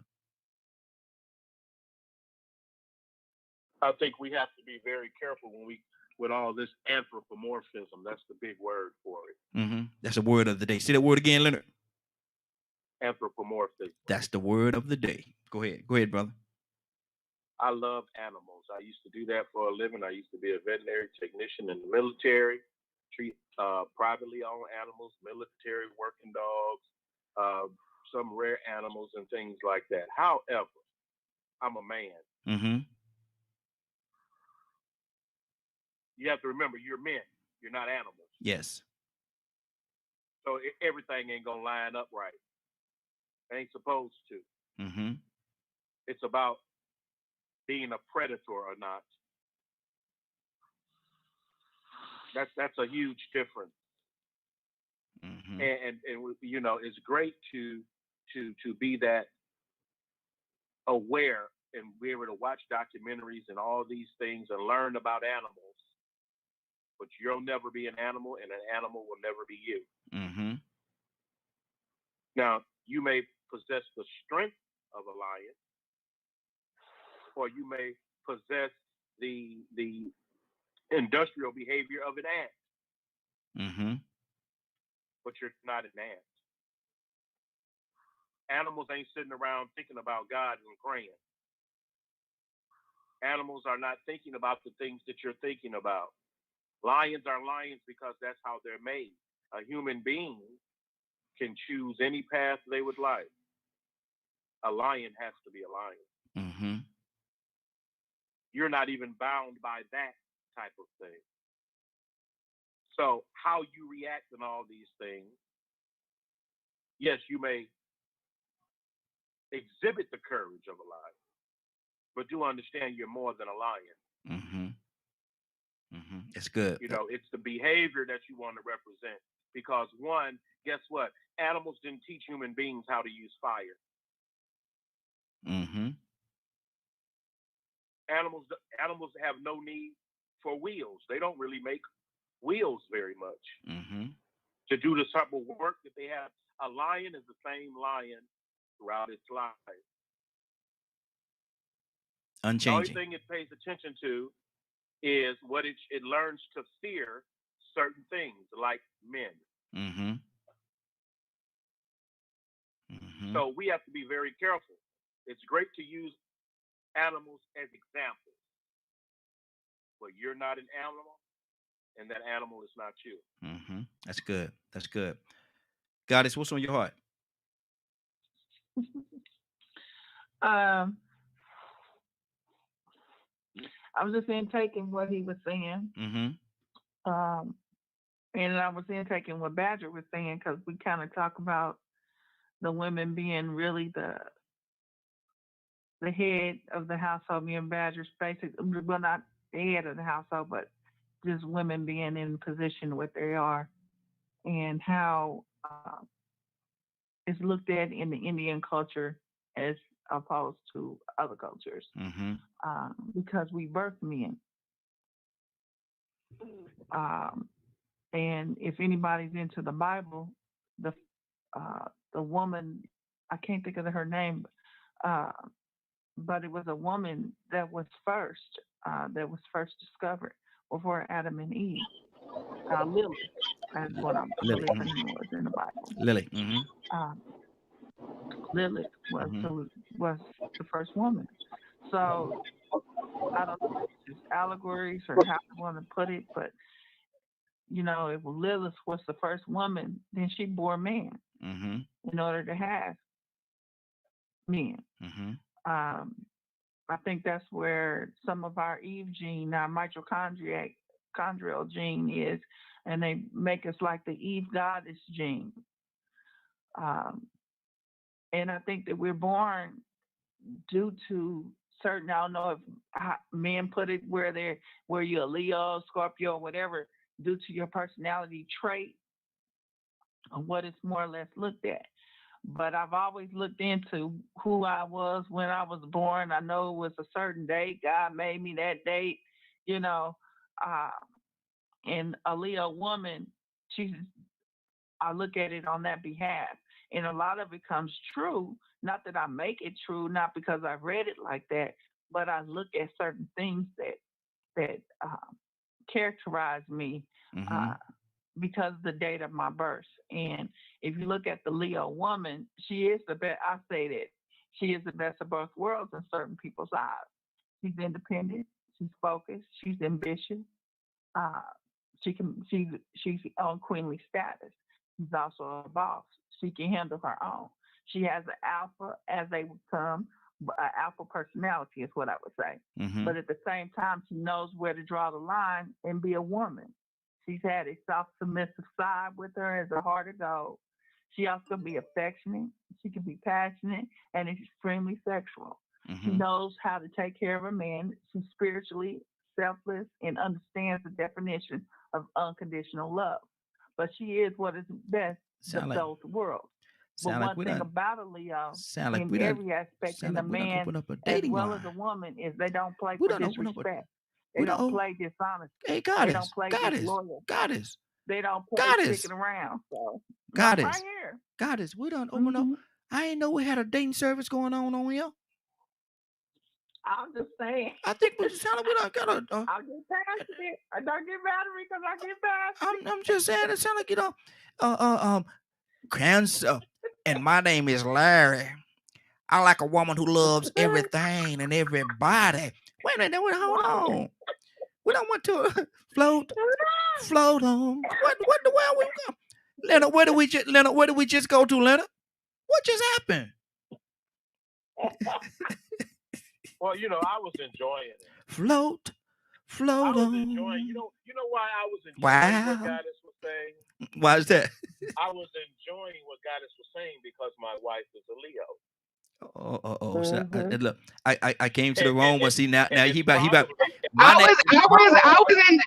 was enjoying it too because I have a Leo rising in my Taurus, so in my chart. So that's what I appear. What she was saying is what I appear as. So I was enjoying it too. Rico, help me, brother. Rico. Come on, man. Yeah. I'm just taking it in, man. I'm just learning what's going on, man. I might be finding out where I'm slipping at. I need to get into the zodiac stuff, huh? Astrology. Yep. You need to read your natal chart. Hey, Badger, we I'm a Taurus. I'm a Taurus too, but I have a Leo rising. So your rising sign is what you show up as to other people. So I am a triple Taurus. What did we just do? My rising moon and sun is a Taurus. Oh wow! Yeah, you're Taurus all the way around. Look here. And peace say thank you all for the morning tears from laughing so hard. Lord, my Jesus. No. K, what are you, K? Are you a Capricorn? No, I'm a fire sign. It's like the Leo. I'm a Aries. Oh Lord, see. Now we now see. You want to give your spiel too? I like a man that loves. I don't have to do any of that. Okay. I just did it for. I'm telling you, it just stands right on out there. But listen, our topic today, Kay, is a lion. Not look at Rico. Rico, can't stop laughing. A lion is not going to stop because a dog barks, because a small dog barks. We're talking about staying focused on what you're trying to do and what you're trying to obtain in your life, and not get distracted by the sideline people, the sideline things and situations that could distract you. What do you say to that? A dog is not going to stop because a lion is not going to stop because the small dog barks.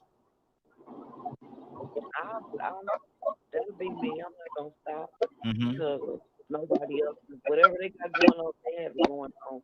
If I have something going on and God gave me a mission to do, then I'm gonna stay on track and I'm gonna do it. I'm not gonna. Nobody can take me off my track if I'm doing a track. If it's meant to be, you can't take me off. Persuade me to do it different or any of that. Just come on and do it the way we're doing it, or you ain't gonna do it. I ain't gonna change something that. No, I don't do that. Exactly. And there's so much going on, man, and there's so many different things out there, really honestly speaking, that can distract you and pull you off your course. Donald, what are some of those things?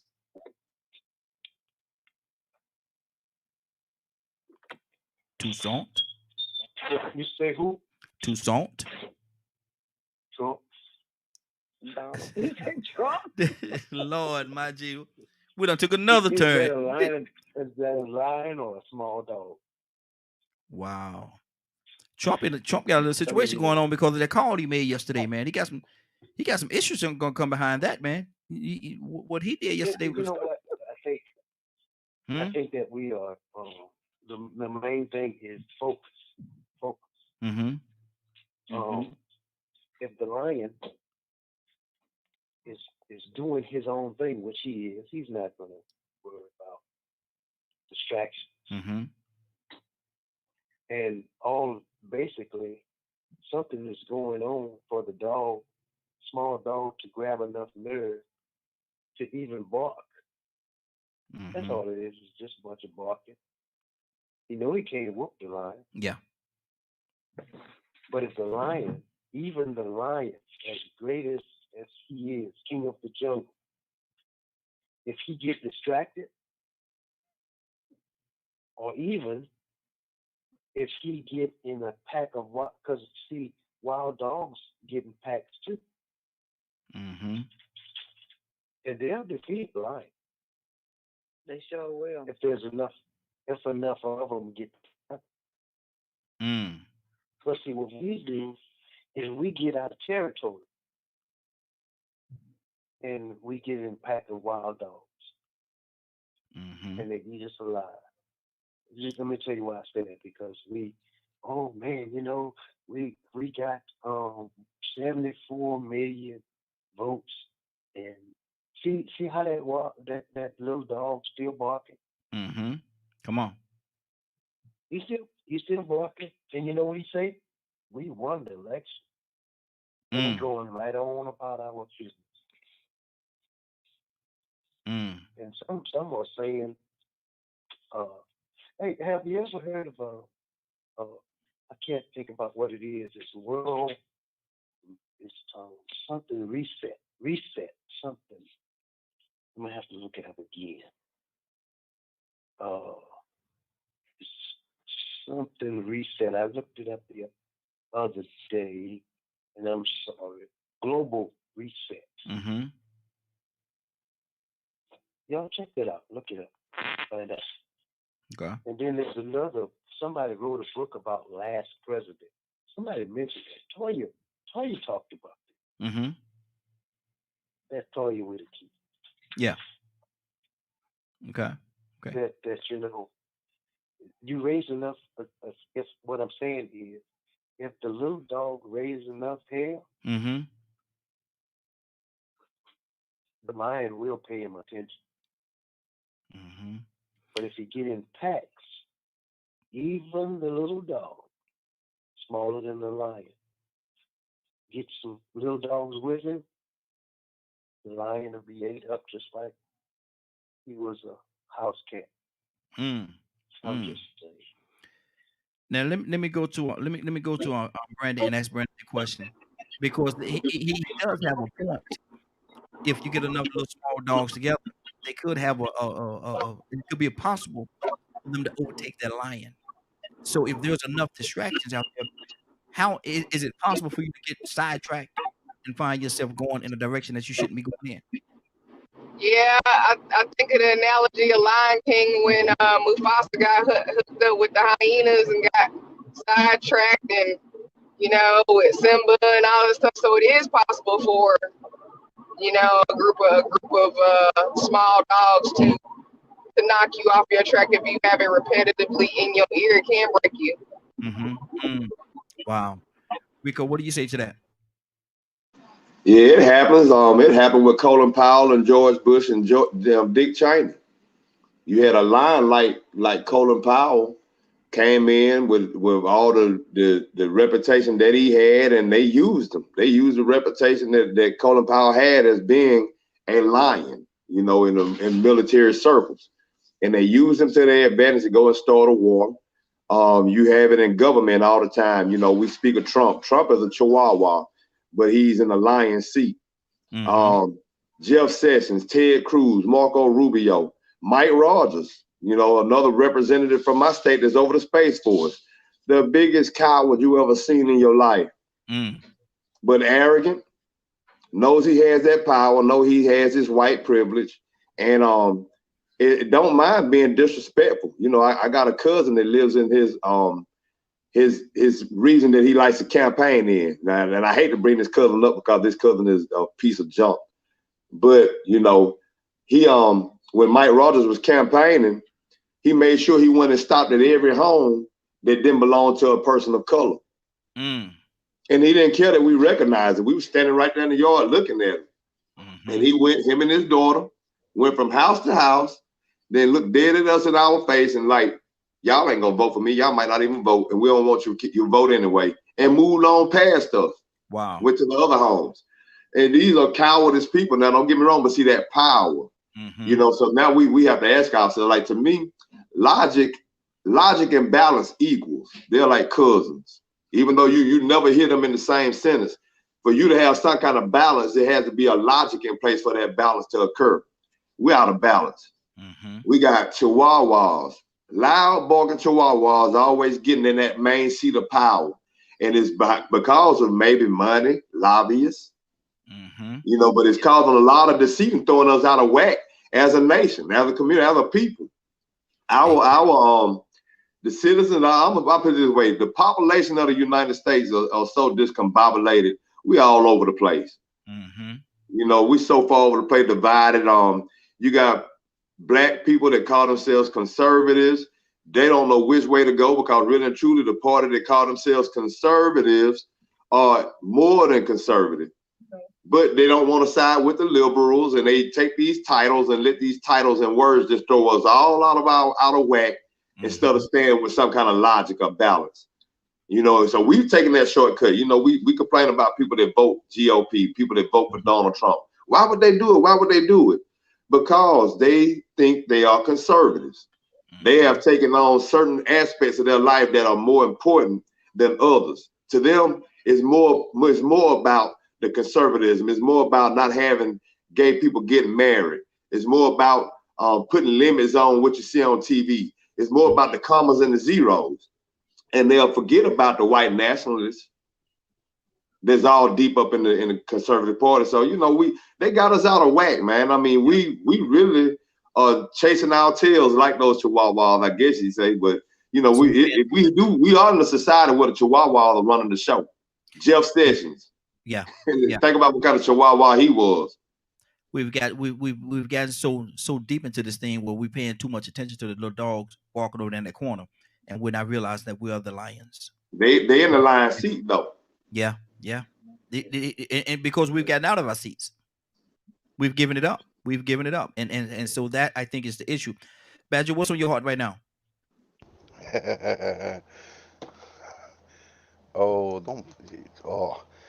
You don't like that? Okay, hold on. Let me take y'all. There you go. It's, man, see, this is where I've done way too much research. And the usage of labels is what I keep coming back to. You know, it's the same principle of us asking, you know, a lion and a small dog barking and stuff like that. That's why I kept making the comment myself. You know, I'm not a lion, I'm a badger. And there's a reason for that. And it's my way of voicing how I feel about the world, because there are so many labels. Everyone wants to be so similar and all these other things. They don't realize that they're individuals. They have a freedom. They can speak. They can help make change. But it's us coming together. Even though we're different, it's the point of coming together, not letting those small dogs interrupt our individual paths, or interrupting the path of community. You know, the tribal mentality, morals, respect, honor, being a pride. Not the word pride, but the symbology of a lion's pride. That's good. That's good. Brandy, what has happened to the community? I don't know. It's on a reset right now. I don't know. I can't say it's broken down. It's just on a reset right now. It's just different dynamic going on right now. It's definitely it has been broken down. I don't say it's completely broken down because of, you know, everything that's going on. Like I said, it's a rebuild, it's a reset. Okay. So, Brand, look at the screen. yeah, sorry, I'm looking at the road. There you go. Exactly. She took straight. I said, look at the screen. Look at the people. Leonard, what has happened to the community, Leonard? Well, I mean, it really just depends on what you call community. I didn't call community certain things unless we're all working together. So I know about community. Mm-hmm. I think that, sometimes when people are looking at it and they say there's no community anymore. So what are you doing? What are you doing to rebuild your community? What steps are you taking? I mean, if that's what you desire, there are communities that you can go and fit into. I mean, if you're just really interested in community. Mm-hmm. But community wasn't in my house when I was growing up. Mm-hmm. Wow. God was in my house. Come on. So, I don't need for everybody else to do right for me to do right. Mm-hmm. This is how I'm going to choose to live. It's so much easier to become involved in a community when you're actually like the people you're around. Now, just because, one, we have this thing, we just throw it out there. Community. What is that? To some people, that's just the color of skin. They just automatically put you in there because of the color of your skin. And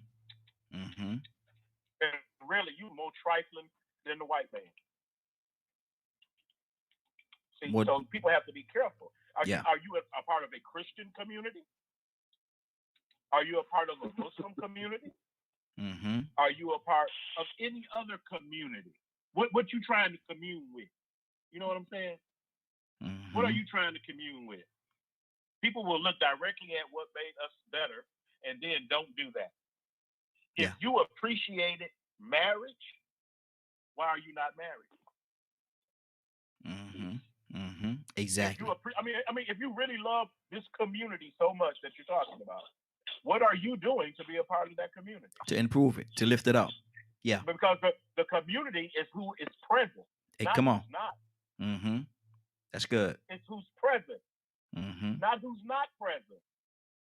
Exactly. The people that are not present, you need to stop considering them your community. Because they're not. Because they're not. Good deal. Rico, what has happened to the community? I saw what you put up there, man. What has happened to the community? And they're too busy trying to find Waldo. Where's Waldo in Carmen Santiago? I like what Leonard said a second ago, though, man. A community really is supposed to be built around people with the common goal or purpose. That's how you really build a solid community. If you got a common goal, like, when he said that about, are you trying to get in a community, a Christian community, a Muslim community? Most of the time you want to have a common goal or purpose. If it's to uplift or live in excellence in education, whatever it is, you should link yourself with those people with those common goals. And that's how you really build your community. You just can't build a community just because y'all the same color, or you live on the same block, because you might not have the same values. And that goes a long way, and once you get abreast of what your goals are and which direction you're going in, and then it becomes a lot easier to ignore those small dogs that's yapping, because you already know they ain't nowhere. I'll put it this way: they walk around with blinders on. They don't have a clue what we got going on over here. Exactly. Goddess, what happened to the community? Have the community been listening too much to the small dogs over there in that corner? I believe, the community. I think in 2020, you really realize who the small dogs are that live in the big houses. I think Leonard hit it right on the nose, and Rico touched on it. But community is everything, and the ones that don't come out in the community, the ones that don't do anything, are not part of your community. The ones that are there are the ones that's part of your community. But I'm going to take it to a second note. Just because you're there in community, you're not on the same page, don't make you part of our community either. Because if we are going as a community as a whole, or going against what's killing our community, and you're going the opposite direction, then you're not part of our community. You're not on the same agenda. Exactly. So that's what we have that's going on here in Kansas City. The community is against the police chief. We're trying to get him removed. We're trying to get rid of the head of the FOP. Well, I think we finally got him. But you got some people that are here that are pastors that are embracing it. how can you embrace somebody that has allowed several killings within our community and nothing has been done about it? Mm-hmm. And you support them all the way down to making sure the FOP, gets a lawyer with for them. Mm-hmm. So, do we want to embrace those same pastors? No, we want to call them out. We want to Exactly. let them know. Now, what exactly is what exactly is the FOP? What exactly is the FOP? Fraternal Order of Police. Okay, just for clarity of listeners. Exactly. That's the gang. Mm-hmm. Let's just say the gang. Mm-hmm. They like the Crips and the Bloods, but they in blue. Wow. Let's go to Badger. What's on your heart? And Kay, coming to you next. About that question? Yes, sir. You wrote something. They have let. You wrote something in the chat too. Huh? You wrote something in the chat earlier. Oh, those of us that are here on this panel and everything, to me, I view this as a community. Absolutely. We might not be living in the same place, mm-hmm. but we're like-minded people. Yes. We've learned to stand up, voice certain things, voice our opinions, our perceptions, yet we're also open-minded to each other and respect each other's points of views and perceptions. Absolutely. So it's taking that concept, and I don't know about you guys, but I feel a lot of what we do is trying to show everyone else that even though we come from different places, different beliefs or cultures or whatever it is, here we are talking, discussing topics, sharing our stories, sharing our perceptions.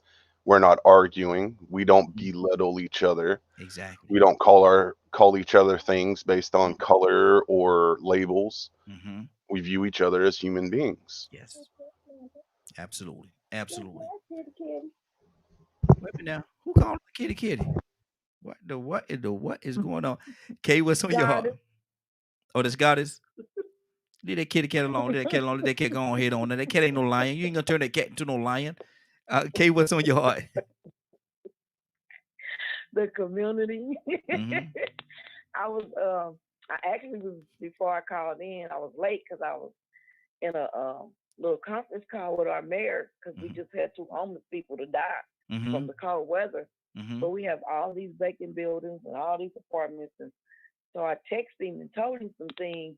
And he was like, "Well, can I call you?" And I texted him my number, yes, because something needs to be done. Yeah. Like, they got a program for the drug people where they can get a house for a year and they pay their rent and their bills. Well, do it for the homeless families and give them a year, 6 months to a year to better themselves. Yeah. So in order to improve the community, we got to reach out and help. Either you're going to be a part of lifting it up or tearing it down. Absolutely. Absolutely.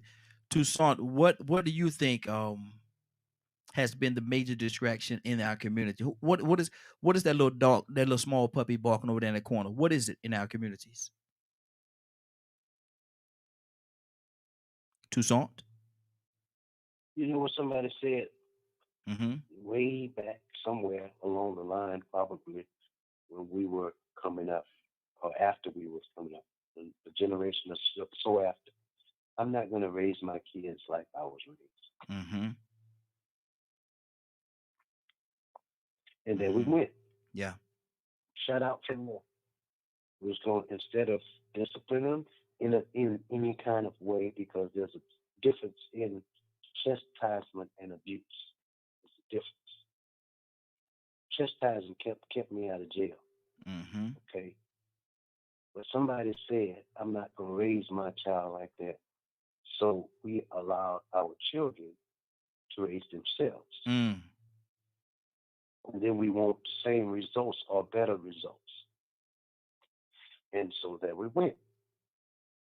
And that's why a lot of grandparents are raising their grandchildren.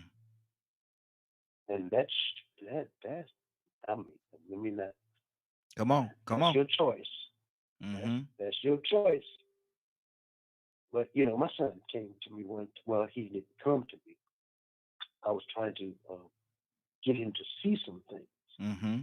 And because of I didn't want him. I wouldn't allow him to do what he wanted to do.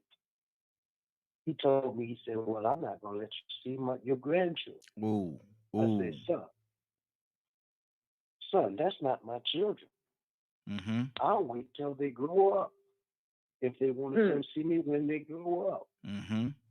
I'll wait. But that's not gonna work for me. Yeah. How you say That's that? your children. How you say that thing? Let me see how that work out. Look out for you. How the thing go down? Yeah. I'm saying, it's gonna work out. Let's see how it's gonna work out for you. Mm-hmm. Because I know how it's gonna work out for me. Mm-hmm. Because I'm not gonna let anybody dictate. That's just a small dog walking in a line. Yeah. That's all it is. You ever heard remember the saying in the neighborhood, you selling wolf tickets? Yes, sir. Yes, sir. And I ain't buying. Mm-hmm. That's almost like people say don't take a pocket full of wooden nickels. You're gonna want one with spinners in your pocket. Yes, sir. Now, Brand, wonder why you come up. Exactly. Now, Brandy, can those distractions in the corner cost you your money? Oh yeah, they can. Mm-hmm. They can. Even like I said, just like even just stopping just one day to address it can knock you off your coins too. So that's why I said it's so important to be focused minded on yourself and what you need to be doing as far as either yourself or the community or whatever it is, because it's so easy to get knocked off. Too easy. Yeah. Exactly. Rico, what do you say to that, man? Can it cost you your paper? What cost you your paper? Them distractions, the little puppies in the corner that's distracting you and taking you off your course. Can it cost you your money? Yeah, any distraction can. It can cost you your marriage, cost you your family. I mean, distractions. That's what they do. Distractions take you off it takes you off track. It gets you off the lane that you're in, or what I'm saying, it gets you off board of what the direction that you're going in. And so any distraction can mess you up. If you entertain it or dive too much into it, you put too much focus and effort into it, So you can you really have to. I don't want to say you have to, but I guess one of the things that helps to avoid distractions is the worthiness of the conversation. Whatever it is they're talking about, is it worthy? What kind of value does it have? I hate getting distracted by simple things. I find myself now regretting a lot of the things that I did the past 20 years, people that I've been around, because I listened to the conversation and I'm like, man, did I actually spend my last 15 or 20 years being friends with somebody with this type of simple mind? Or you got to have these type of conversations with, and look at me now. Every morning I have to get on this radio station and communicate with people of a different mindset just to get a clear mind to deal with everybody else throughout the day that I come in contact with, whether it's in the grocery store, wherever you go, trying to find some type of logic-minded people, just people with common sense.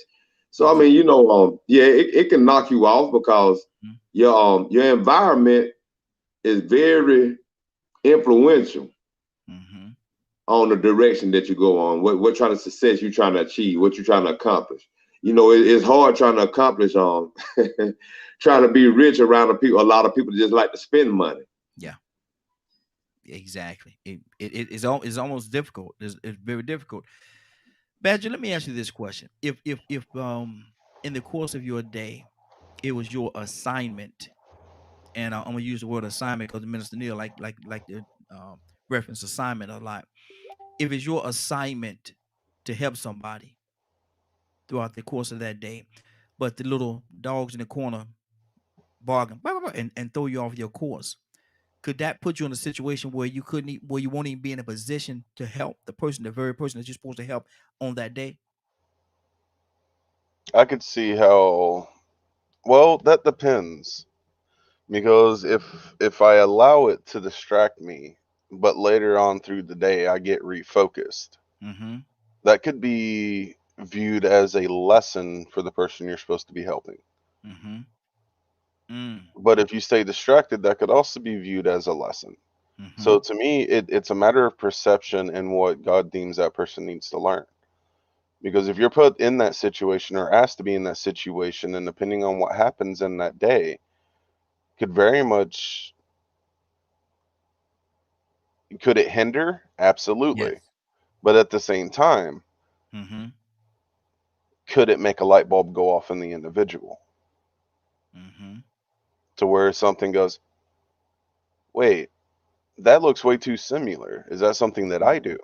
And then they go, aha, you know, those aha moments and things like that. So I think it entirely depends on the individual that you're helping. Exactly. Leonard, what do you say to that, man?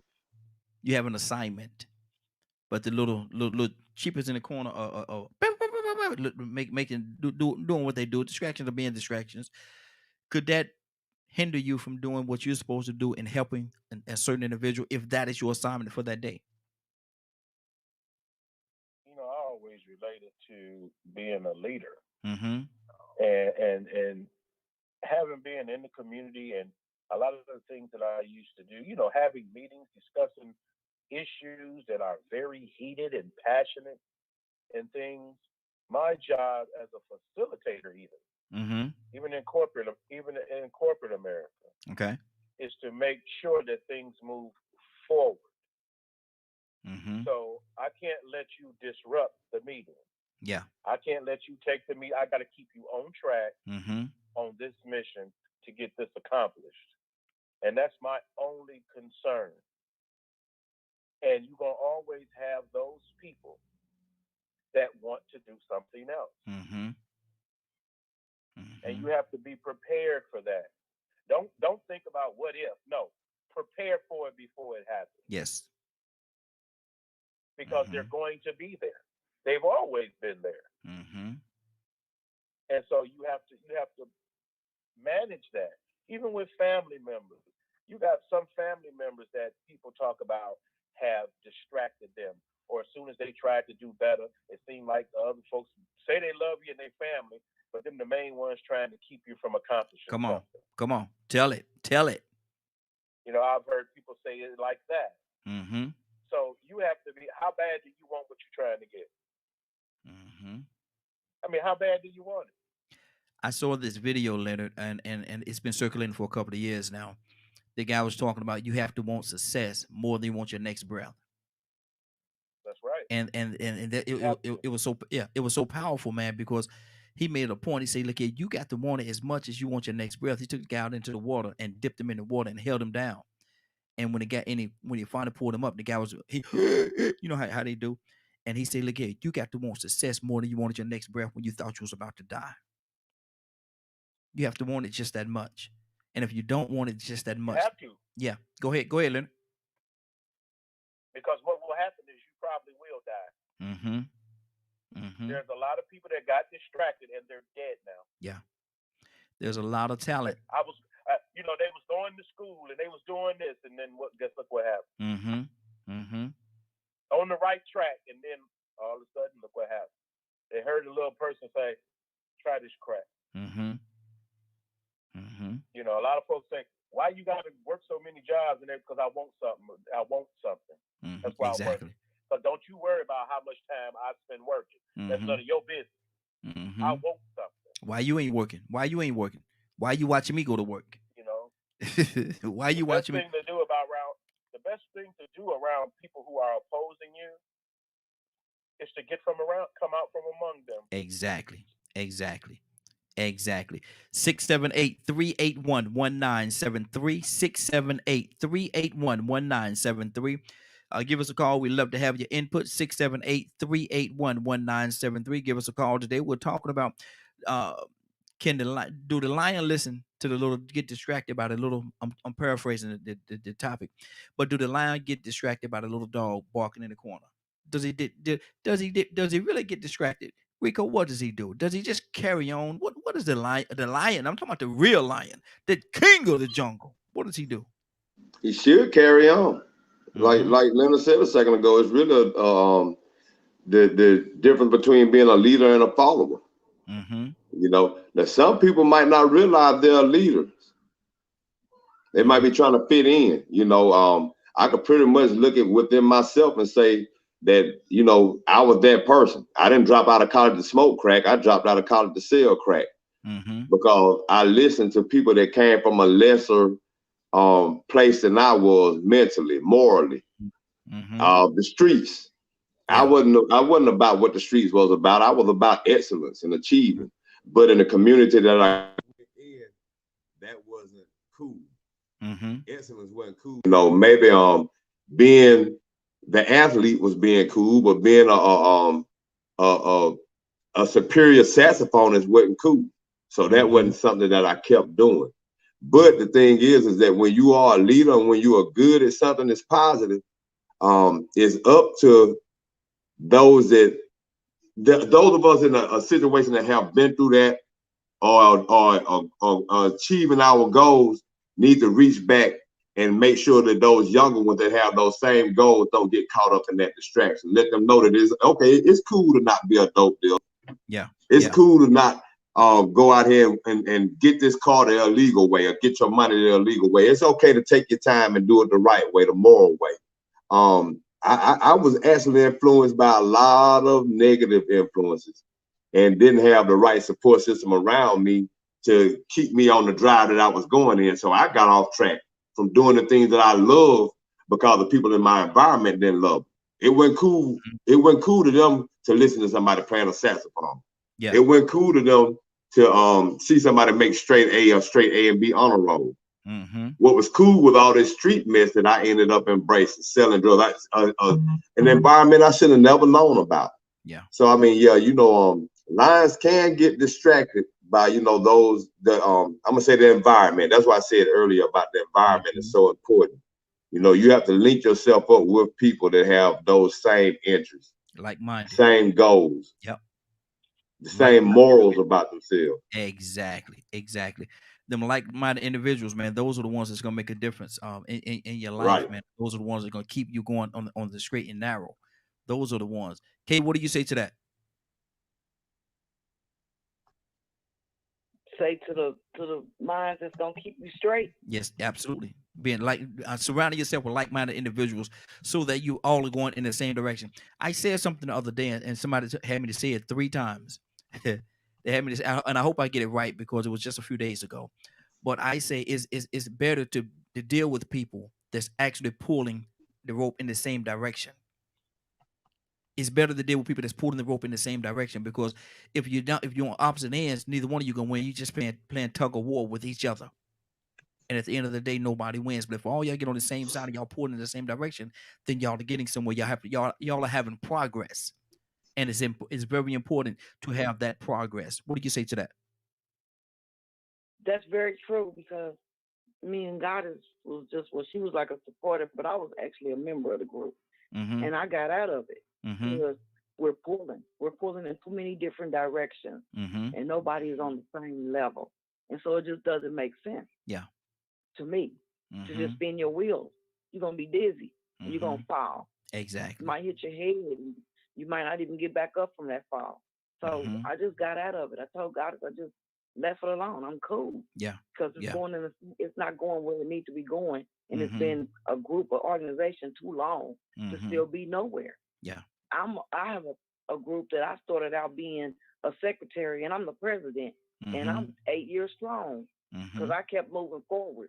When they wanted to go do all the opposite stuff and I wasn't in agreement to them, I just went on forward and let them do what they was doing. Exactly. And let me put this out there for the ladies. I want to put this out there for the ladies because y'all got y'all ladies got their thing going, but we have an organization that I want y'all. I started an organization for ladies, and I want you all to join this group. It's DK. It's a group. It's DKM Media Group Heels. HEELZ. A place for the ladies, and that's a place for y'all to come together, talk. Ladies talking. Us men, us fellas, we don't go in there. That's just started it for y'all. It's DKM Media Group Heels. HEELZ. So if y'all get an opportunity to join that group and y'all go there, man, and y'all talk to each other in that group. Ladies, y'all talk lady stuff, if you will. But let me go back to Brandy. How do you join it?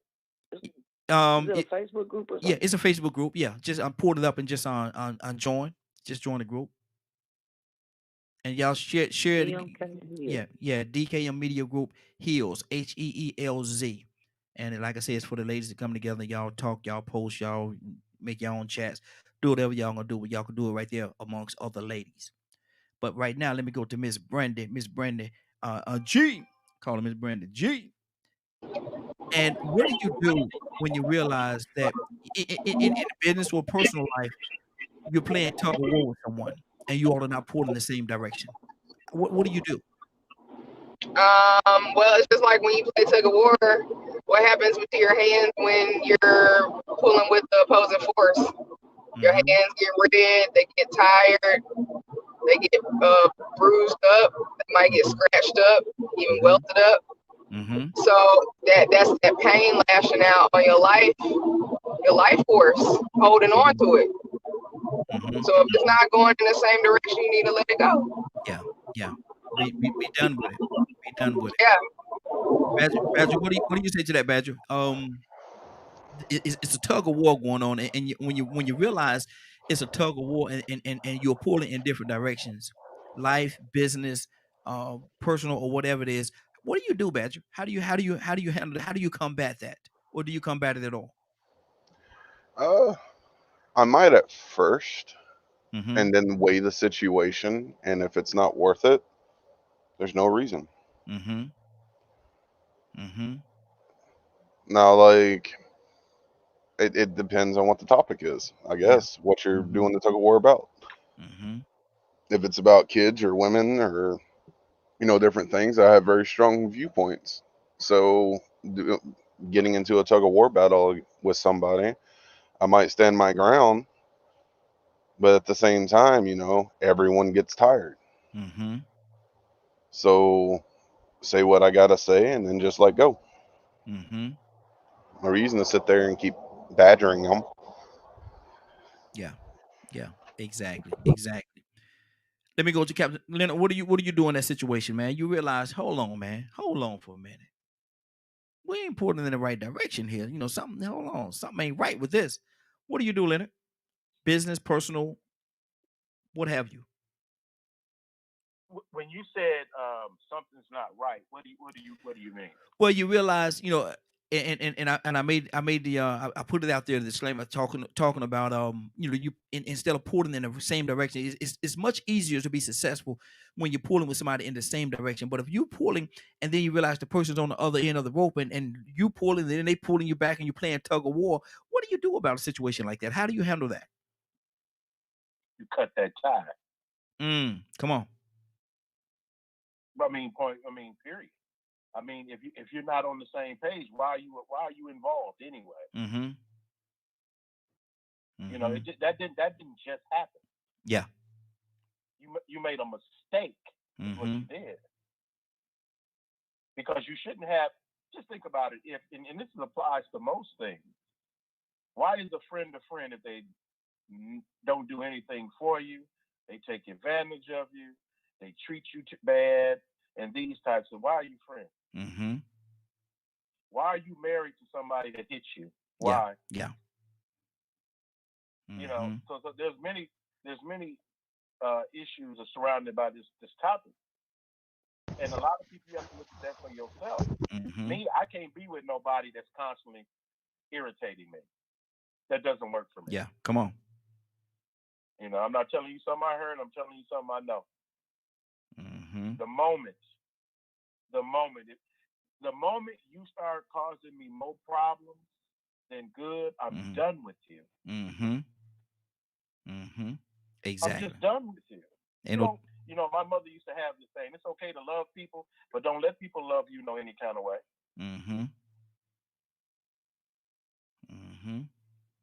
And I'll tell you something. I don't need nobody to love me to death. I'm just saying, you don't need it.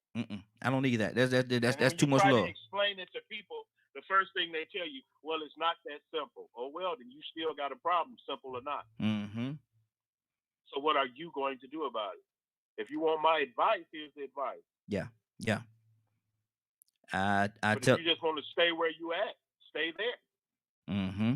It's a choice. Yeah, it's just really a choice. Mm-hmm. And it's just that people will ask me, well, what happened with this? Well, when the bad days outweighed the good, I had to cut ties. Yeah. That's It's just just such a waste of time, too. Exactly. To constantly be fighting, and just like the one sister said about the organization and all that, that happens so much, and that's why it's so hard to get things done. It's because people say they want to do certain things, and then get in that environment with the audience, and then show out. And now you acting like somebody that have no idea on what we were supposed to be doing. Where are you going? Are you trying to go forward, or you just want to have a pity party? Exactly. Donald, talk to me, brother.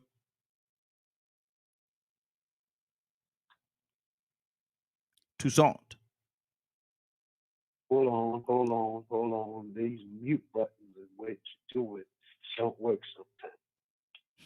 sometimes. Let's I don't know. Tug of war. Can you hear me? I can hear you. Yes, sir. I can hear you. Go ahead. I got another ringing going on. Am I dialing somebody else? Yes, I am. I don't know what you're doing over there, Donald. Man, I got a couple of phones ringing. Yeah. I don't know what you're doing over there, brother. You're getting a little too fancy for me, brother. Okay. You're getting a little too fancy for me. They ain't got nothing to do with what's going on this line. Okay, gotcha. That's okay. See, that's what I'm talking about. Don't get sidetracked by the puppets. just be the lion. Look here. So if there's now you into something that with somebody that you pull in two different directions. Well, you can't walk with somebody if you don't agree. It ain't gonna work.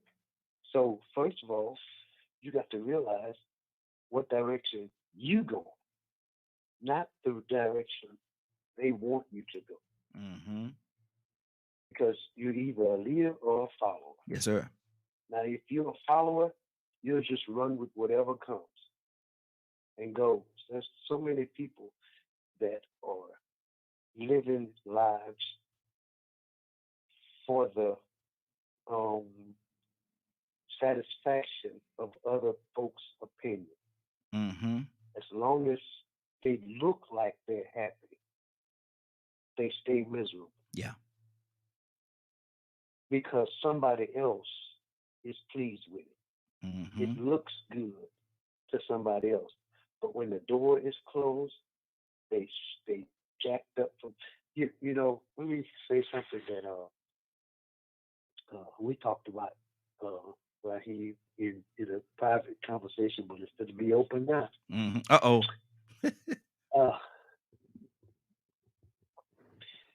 You couldn't pour a Georgia peach on. You couldn't pour. I mean, lovely, beautiful. I've seen some of the most beautiful women in Georgia that I ever have seen in my life. Okay. They're here. Okay. Right? They're here. Yeah, absolutely. They're here. Can I get an amen? Hallelujah and all. Come on. Hallelujah and all that good stuff. Yeah. They make them different here. In more ways than one.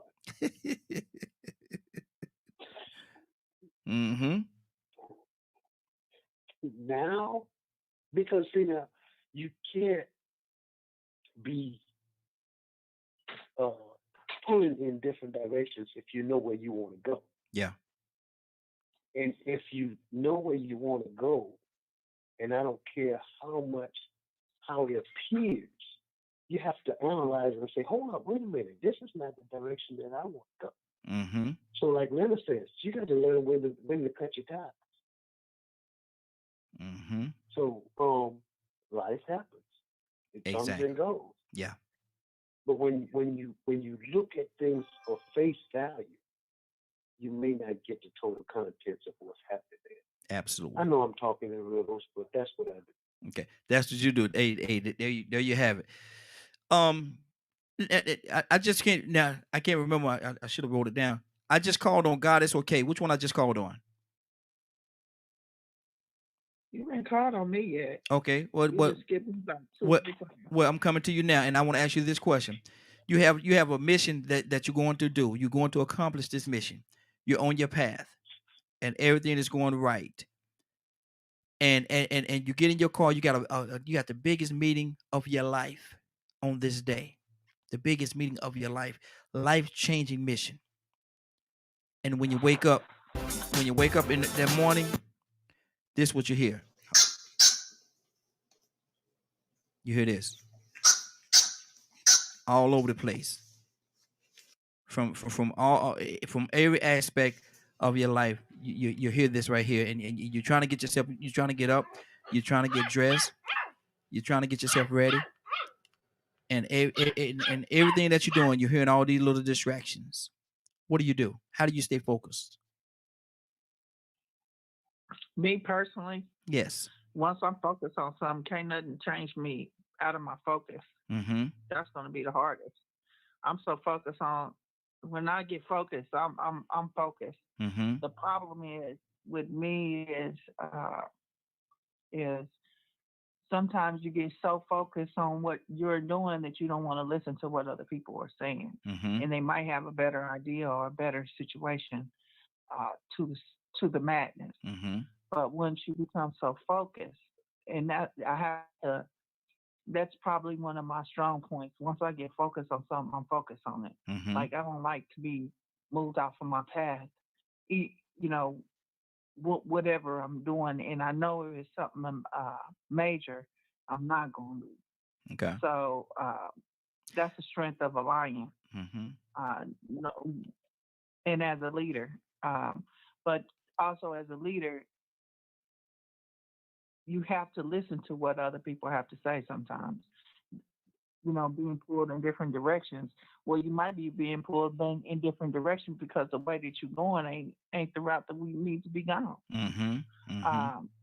As Kay talked about some of our organizations, if you're not meeting correctly, you're not doing what the actual way it's supposed to be done, Robert's Rule of Order, and it's not being done like that, then you might need to renegotiate how you're doing things.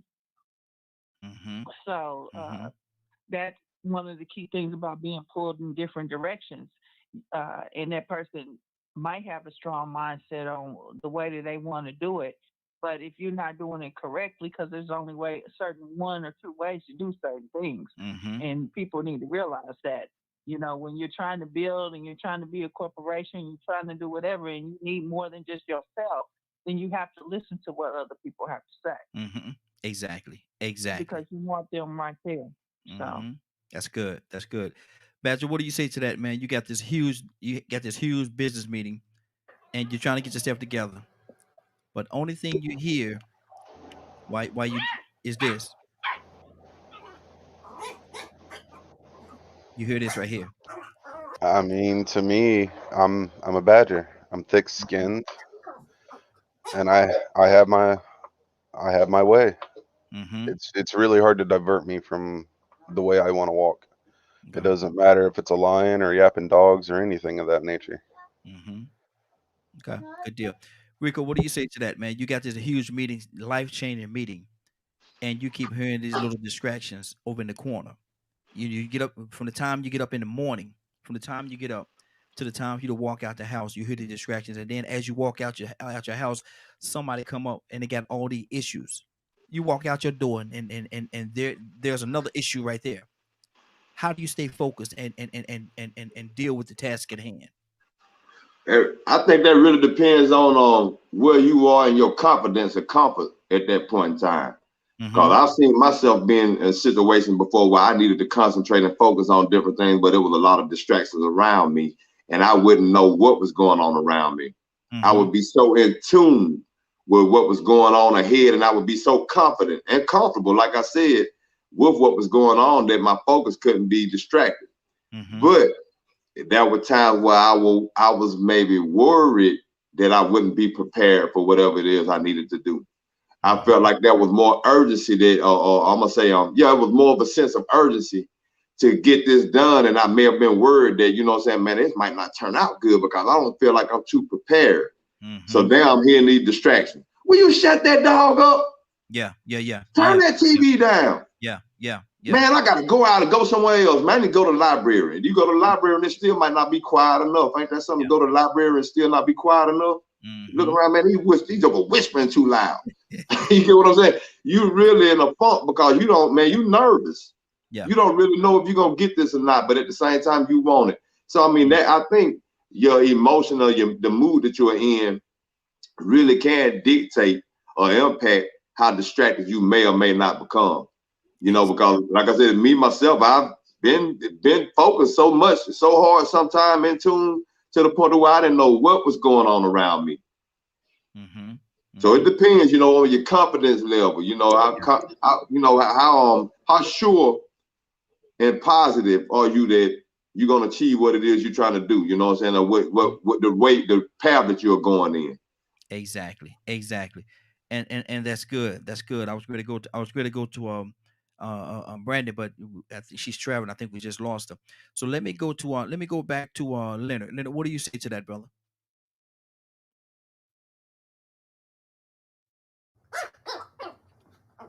That's what you hear right there, Leonard.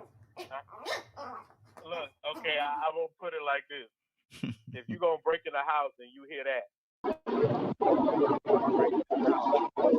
that little bitty puppy, right? No. Nah. Look. I'm gonna tell you something. Leonard. Back in the day, hey Leonard, listen to this here, man. Back in the day, and I heard a little bit of dog bark like that. I might be somewhere trying to sell a puppy in about a couple of days. But go ahead. You know, I had to laugh at it because I was like, "Who that scary?" You know what I'm saying? Exactly. So unless you just scared a dog, that little bark ain't gonna do too much. So imagine a lion, hearing it. Everybody else roaring, and you, you know, that sounds kind of funny. Exactly. That's nothing you have to really worry about. But I think another person said, like Rico was pointing to. And now if you hear a whole lot of them, you might have a little bit more problem. Exactly. If they working together as a team or as a group, you may have a little bit more problem.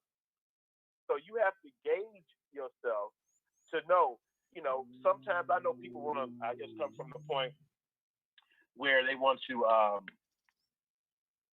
I don't know if you show respect or what have you, but you can listen. But you can't allow it to distract you. Even when you hear it, yes, I hear it, but guess what? It's small enough and it's far enough away where it's not a threat. Exactly. We have another caller. Caller, what's your name? Where you calling from? Hey, good morning, Raheem. This is Sideria Pastor Graves. How are you? Good morning. How you doing, young lady? I'm doing well. Calling from Atlanta, Georgia. Good deal. Good to have you. Good to have you. Happy New Year to you.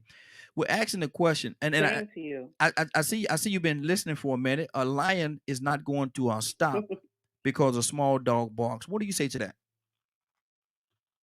Well, as I was listening to some of the things said, I quickly address a couple of things. One, I think about the story of David and Goliath. And when you think of the story of David and Goliath, I would assume in that story, David was the small dog barking. And Goliath was the major focus. You know, everybody was focused on Goliath. Goliath brought fear in the rooms. So Goliath was the lion in that story. But David was the little barking dog. Okay. But the person that got the victory was the little barking dog. And sometimes when you have a dog barking at you, no matter what size it is, like if I own a dog and it just start barking, and I can't get any control over that dog, then I might need to pay attention as to why that dog is barking. Mm-hmm. Yeah. Because dogs, their nature is to bark, but usually if the atmosphere is calm and ain't nothing going on, they're not just going to be running around the house barking. Mm-hmm. They're going to be relaxed. They're going to be calm, chill, like the atmosphere of the home. Mm-hmm. But when something is disturbed in the atmosphere, that's usually when dogs bark. Mm-hmm. So just because we are lion, it doesn't mean that we don't need to hear the barking dog. Because if we discard the barking dog, just like David, that doesn't mean the dog can't win the battle. Mm. So the other thing I heard, I was listening to everybody talking about tug of war. When you go into tug of war, you go in with the mindset that your team is going to win. Mm-hmm. You understand that during that tug, you're going to get rope burn. One of the members might fall down, but everybody keep on tugging because the goal is to win. Mm-hmm. So I look at everything from a spiritual point of view. If as a Christian with a sinner, my goal is to win, I can't be worried about in the tug of war because we definitely ain't going in the same direction. Mm-hmm. I can't be worried about the fact that we're not going in the same direction because my goal is to win. I have to be concerned about the fact am I put together what I got to say, what I got to do, what I look like? Does that all equal and have enough stamina for me to win this tug of war? Because I already know I'm in a tug of war. Yeah. With every person we come in contact with. Mm-hmm. They might say they okay at the beginning, but what about down the road? I might make a decision that they don't agree with. Now we're in a tug of war. Do I automatically leave that person because we're in a tug of war? Or do I strive to win them over to my side by pulling the rope? So it really all depends on how you look at it. There are times we have to let people go. Yeah. And ultimately in our heart, we know it's time. Exactly. But what I see in our society is that as soon as it starts hurting, we give up. Mm-hmm. Mm-hmm. Let me pull some we more don't people. Want no pain. Good deal. Hold on a second. Let me pull some more people into this conversation. Rico, what do you say to that, brother? You know, I was glad she went there, man, because I didn't even think about that at all, the way she went with it. But I guess it goes back to Ecclesiastes. You know, there's a time and a place for everything under the sun. Mm-hmm. And nothing is going to be exactly the same or perceived the same. And, you know, I think we all went in a certain direction when we were talking about the yiping dog, as if the yiping dog was actually somebody that was aggravating us or somebody that was in the way, a distraction. Mm-hmm. But sometimes that yiping dog might be giving you a warning that there's some more lions coming to get you. Mm-hmm. You know, say, hey, man, look, I heard these other lions talking. And they like the lionesses that you got. They say they're young and tender. Yeah. And y'all a little bit too old to have these little young lionesses running around here like this, still giving offspring, creating life, you know what I'm saying? And then they want some women. Yeah. And they talking about coming to get y'all. Yipe, yipe, yipe, yipe, yipe, yipe, yipe. Mm-hmm. But he is the lion a little bit overconfident. I'm the king. Yeah. I'm the king. Mm-hmm. I'm the king of this den. I'm the king of this pride. I done whooped Brett for 15 years. I done went from east to west to south to north, just slaughtering people. Ain't nobody infiltrated my kingdom. Mm-hmm. But you know, man, these guys here, man, they smart, man, and they big. One of them bigger and faster than you. And he got 3 brothers, and they want some, and they like the women. And younger. And younger and stronger. Yeah. But you don't know my history.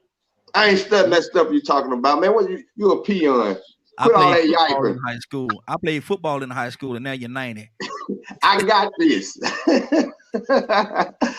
Back in the day. So you know you gotta listen to the little yiping dog sometime, man, because he might be coming to you, warning you of some harm coming your way. Exactly. But back in the day, I played football. I used to push 400 pounds off my chest. That was a long time ago there, y'all. Old timer. Brandon, what's on your heart? No, I was just listening and agreeing. Old time, you need to sit down now. You do realize you walk with a cane now, right? Yeah. Go ahead, Badger. Talk to me. There's a reason why I call myself, why I won't refer to myself as a lion. Mm-hmm. And I think now is a good time to bring it up. Uh-huh. You know, a badger. Mm-hmm. Uh-oh. On air.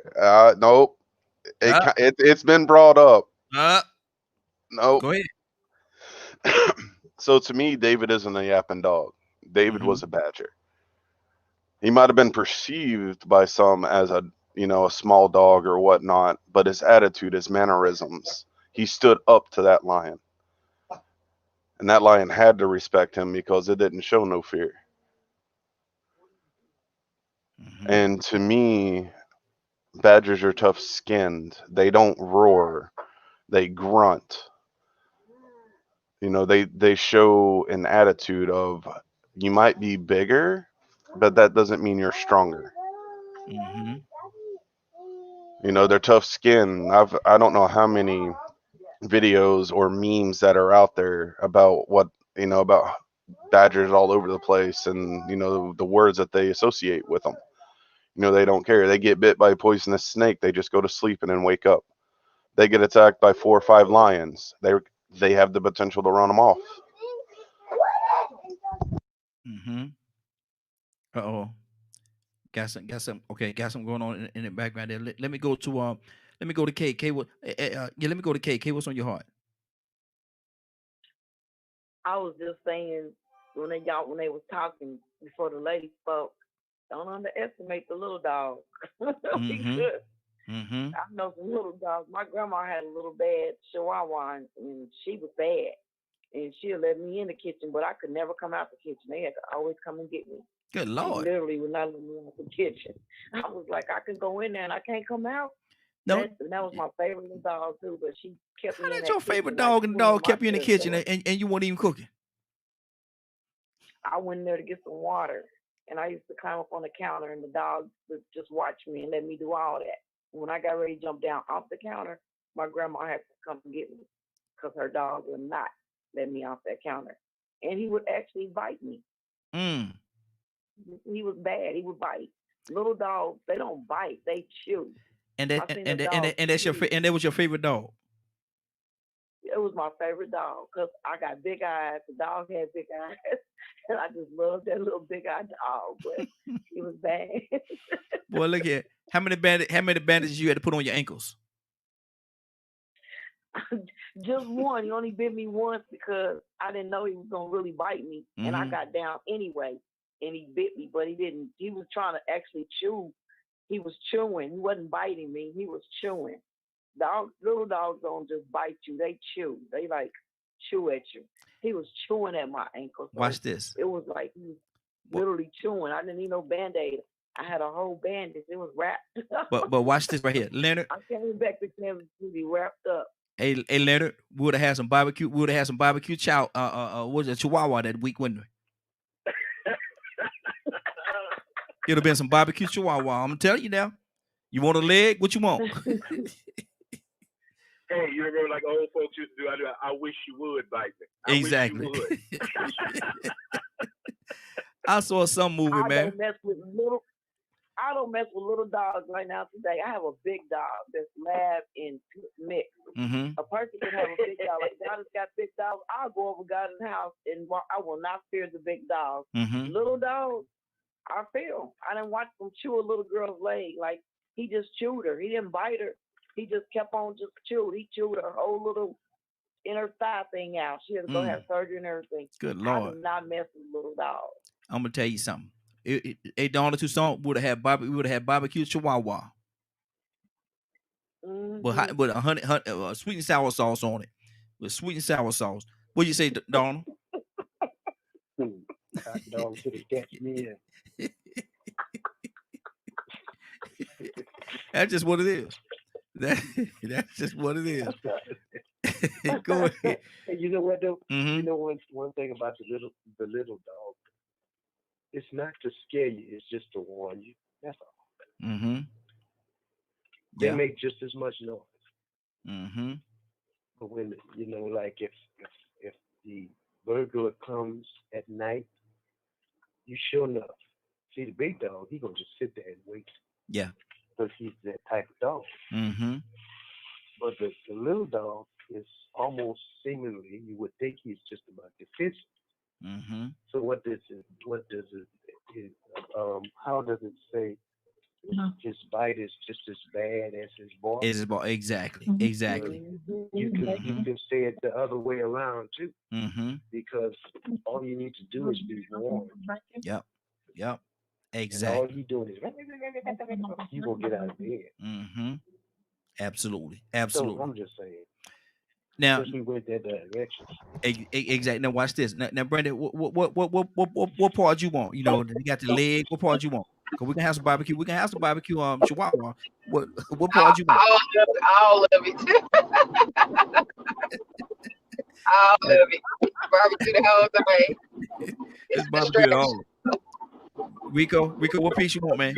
Holler at me.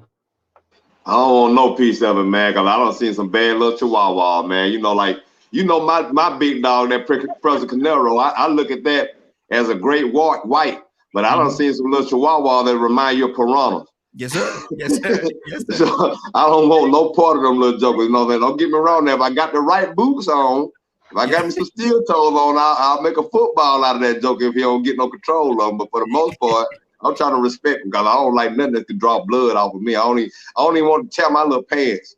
Exactly. Exactly. And see the thing about it, and I tell people this all the time, man, pound for pound, Chihuahua got to be one of the baddest dogs out there, man, pound for pound. Because Chihuahua will tear you up, man. Man, them little hot dogs, man, them little Dawson, them little. Yes, sir. Yes, sir. Badger, what do you say about that pound for pound, man? Chihuahua is one of the baddest dogs you're going to get. Pound for pound. It's all about attitude. Mm-hmm. Mm-hmm. Like I have, man, that's why I keep just saying what I'm saying about myself. It has nothing to do with thinking less than or anything else. It's just a different viewpoint. Yeah. Yeah. Because to me, a lion can be too prideful. So I'd rather call myself a badger because to me, what Badger Medicine stands for helped bring me out of a dark place. Exactly. So to me, and Leonard touched on it a little bit, studying the animals and different things like that. As long as you don't consider yourself one, because you can't be that animal. Yeah. You might have I don't know how to pronounce that word. Characteristics. Yes, thank you. Of certain animals, like everyone that's always known me is always considered me. Badger, hold on one second. Everybody mute your line on the phone. I'm hearing a background conversation going on. Everybody mute your line that's on the phone for me, please. Go ahead, Badger. Sorry about that. I hear a lot of people referencing to other people, like you're like a lion and stuff. And then they'd would turn around to me and go, no, you're much more interesting. And I'm like a badger? Because, that was a native name that was given to me. And they're like, yeah, you're one of those. I'm like, well, why am I not a lion? They're like, the way you carry yourself is not the same. Yeah. So to me, the different thought processes and different things like that, I grew up where being surrounded by people that had the traits of a lion. I'm usually quiet. I don't really say things or voice things unless I have to. But when I have to, it's not a roar. Yeah. It's that low grunt. I'm not a yapping dog either. But there's just that silent growl that just grabs people's attention.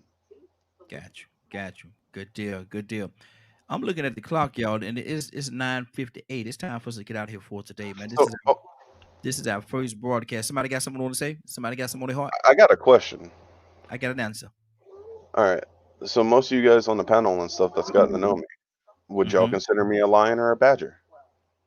Let me see here. Rico, what do you say to that? I like his name that he got, Badger. It's resilient. You got heart. You stand your ground. And at the same time, you're not quick to agree with everything everybody say. You get your point of view. That's what a badger does. You know what I'm saying? If I ain't mistaken, they're not group animals either. Mm-hmm. No, they're mostly solitary. However, they will work with others. Mm-hmm. Leonard, what do you say to that, Leonard? What? Specifically what? About badge? Yes, sir. Definitely, he wouldn't be a lion. Mm-hmm. But definitely, I can see why they would call him badger. Okay. And let's go to Toussaint. Toussaint been on with us regularly. Toussaint, what's on your heart? What do you say? I say, who cares what I think? I say, who cares what I think? Okay. You know what I mean? Be what you are. I mean, it's good. I mean, it works. Okay. I mean, we fit in. Mm-hmm. We fit in the community of wildlife. Mm-hmm. You have your own place. It's good. Absolutely. Hey, okay. What does badger do? It is what it is. Mm-hmm. Okay. I'm just gonna tell y'all, I'm a Chihuahua. Barbecue Chihuahua. Goddess, what do you say?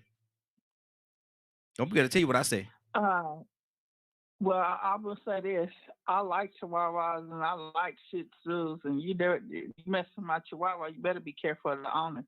Oh Lord! See now we done changed I hang with her. Lord, my you know I'm a Chihuahua. She got me. Now, hey, Brandon, you've been on with us today. What do you think Badger is? Is he a lion or a badger? Hold on, let me unmute you. Hold on for a second. There you go. A badger, especially since he told me what his signs are. Well, that's a definitely Taurus trait, like the characteristics of a badger. Like we'll work with others, mostly solitary, but we'll work with others. Mm-hmm. You know, we'll we are like the bull. We sit up and blow smoke, but you don't want to roll over us. Mm-hmm. So yeah, he's a badger. Watch this, and I say you're a chipmunk. All right. Nah, I'm just picking, man. You're a badger, brother. Well, do you understand why I asked that though? No. Okay, what I'm getting at is the label. We're talking about lions and yapping dogs. Mm-hmm. And earlier, the person brought up how a yapping dog could also be something that's trying to warn us. Mm-hmm. So when you get so trapped in the mentality of being a lion, so prideful because of a label, you ignore those things, So that's why I always come from the perception of not going along with a lot of things, because what things boil down to is we can call things labels, but it depends on how much you let it control your view. Mm-hmm. Mm-hmm. How open-minded, don't Rico, I love you. Don't take things for granted. Mm-hmm. I wasn't trying to get all the attention from you guys of keeping calling myself Badger. I was trying to make a point. You can be the most powerful lion on the planet, but you get enough dogs or other animals, that lion don't stand a chance. Period. In the wild or in real life. Hold on. Yeah, I stand a chance. I'm going to get Felix, Tom, Jerry, and Roscoe, and I'm gonna bring all them lions back, and we're gonna handle this. Oh, we're gonna handle this. Had Denzel say that thing in Trading Day. Oh, you want to turn on me? Denzel, that's my dog there, man. That's my boy.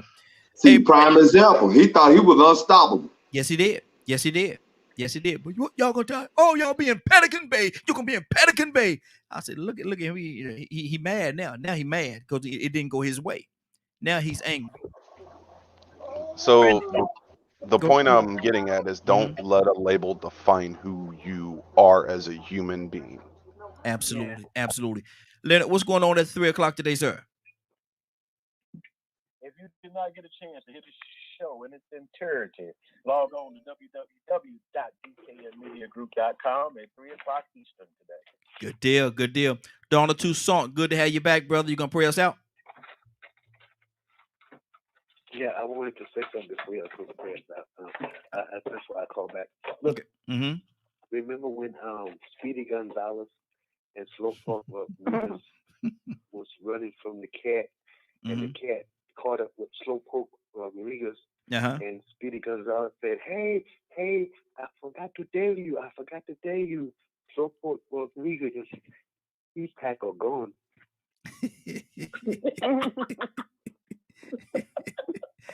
Lord, look here. Leave it to Donald, Leonard. Leave it to Donald. Look at him. Leave it to Donald. Leave it to Tucson. I'm gonna tell you, leave it to Tucson. He that's what. Pray us out, man. That was better than the grandpa joke. Wait a minute now. Wait a minute. Rico singing here. Yeah. Whoa. Wait a I didn't hear the grandmama joke, man, but that was a good analogy that Donald just brought up though with the Slowpoke Rodriguez Gonzalez. you heard the granddaddy joke? You heard the granddaddy joke? Did I? Yeah.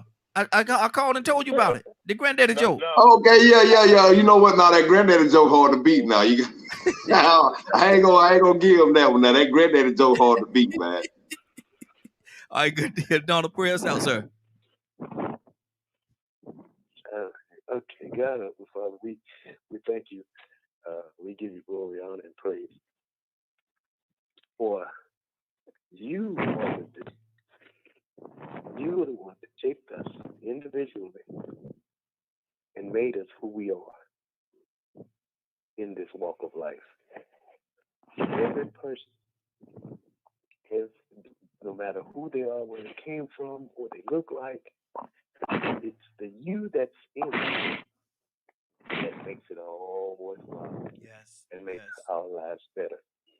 Because even on this show, even this community we have, we come together day by day as iron sharpens iron, as we let our light shine before men, so they can see good works and you get glory. That's our desire for the whole life, that you get the glory out of our lives. So we thank you for what you've done. Thank you for what you're doing. And thank you, God, because we walk by faith and not by sight in this new year of what you're going to do. We bless you. We thank you. It's in the name of the Father, the Son, and the Holy Ghost. Amen. Amen. Thank you, Badger. Listen, it is and I want to play my we got a new exit. I'm gonna play that one. Hope y'all let me know what y'all think about that new exit. We got a new exit today. Badger saw it this morning and he said he liked it, so I want to hear y'all opinion as well. But listen, it's been a great broadcast. It is 10:07. You're about to exit the Morning Glow. But before you go, I want to thank you all for joining us. Brandon, you gonna be with us tomorrow? Yep. All right, good deal. Brandon's on the way. She's driving, and people think she was sleeping earlier. I think we might have woke her up. Brandon, Raheem. yes, sir. Y'all help me make it to Birmingham. See, thanks. Exactly.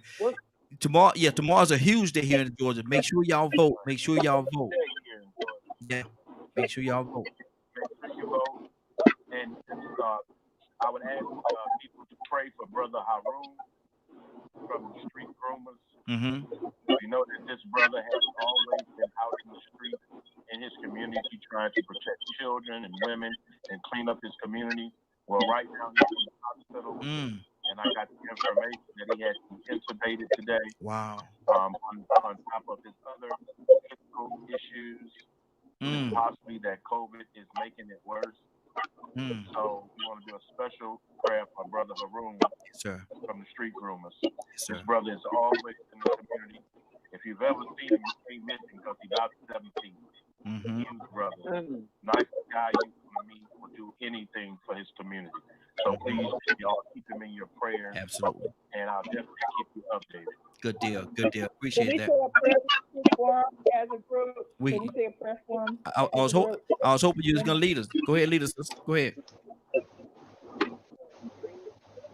Dear Heavenly Father, we bow our heads humbly, but we ask of one of the greatest treasures to protect all of our community leaders.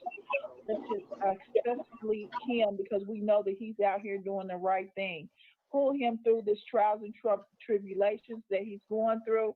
Make sure he's able to breathe, Lord. We want him to breathe the air that you have given us, which is the fresh air of love, of kindness, of understanding. Lord, keep us within your safeguards, underneath your arms and protection, each and every last one of us, until we meet again. But as we wait in valor and waiting for brother, I can't think of his name, but you know who I'm speaking of, the young man that Leonard has spoken, Heavenly Father, please keep his family in your prayers, his children, keep all those that are affected by his love in your prayers, because they know that we need him out here. In God's name we pray, amen. Amen. Uh-huh. Good deal. Good deal. We're about to get out of here for today. I want to thank everybody for joining us. And more than that, I want to thank you for allowing DKM Media Group and the Morning Glow to be a part of your morning. It is now 10:10. You're about to exit the Morning Glow. But before you go, I want you to do me two favors, if you will. One, I want you to continue to pray for us, because we're certainly praying for each and every one of you. Number two, why this is real simple. I want you to go out there, find somebody, and give them a hug, because you never know. It could be the only hug that they get, or it could very well be their last. Love you, and ain't nothing you could do about it. Have a great day and a better tomorrow. And we shine some of this light on you from the Morning Glow. Take it out there into this wicked and cruel world that we live in, and let your light so shine. You'll have a great day. Take an opportunity today, give somebody some love. You just might find some love in return. Love you. And here's that new intro. Exit. I was telling you about intro and exit, but y'all check it out. Tell me what you think.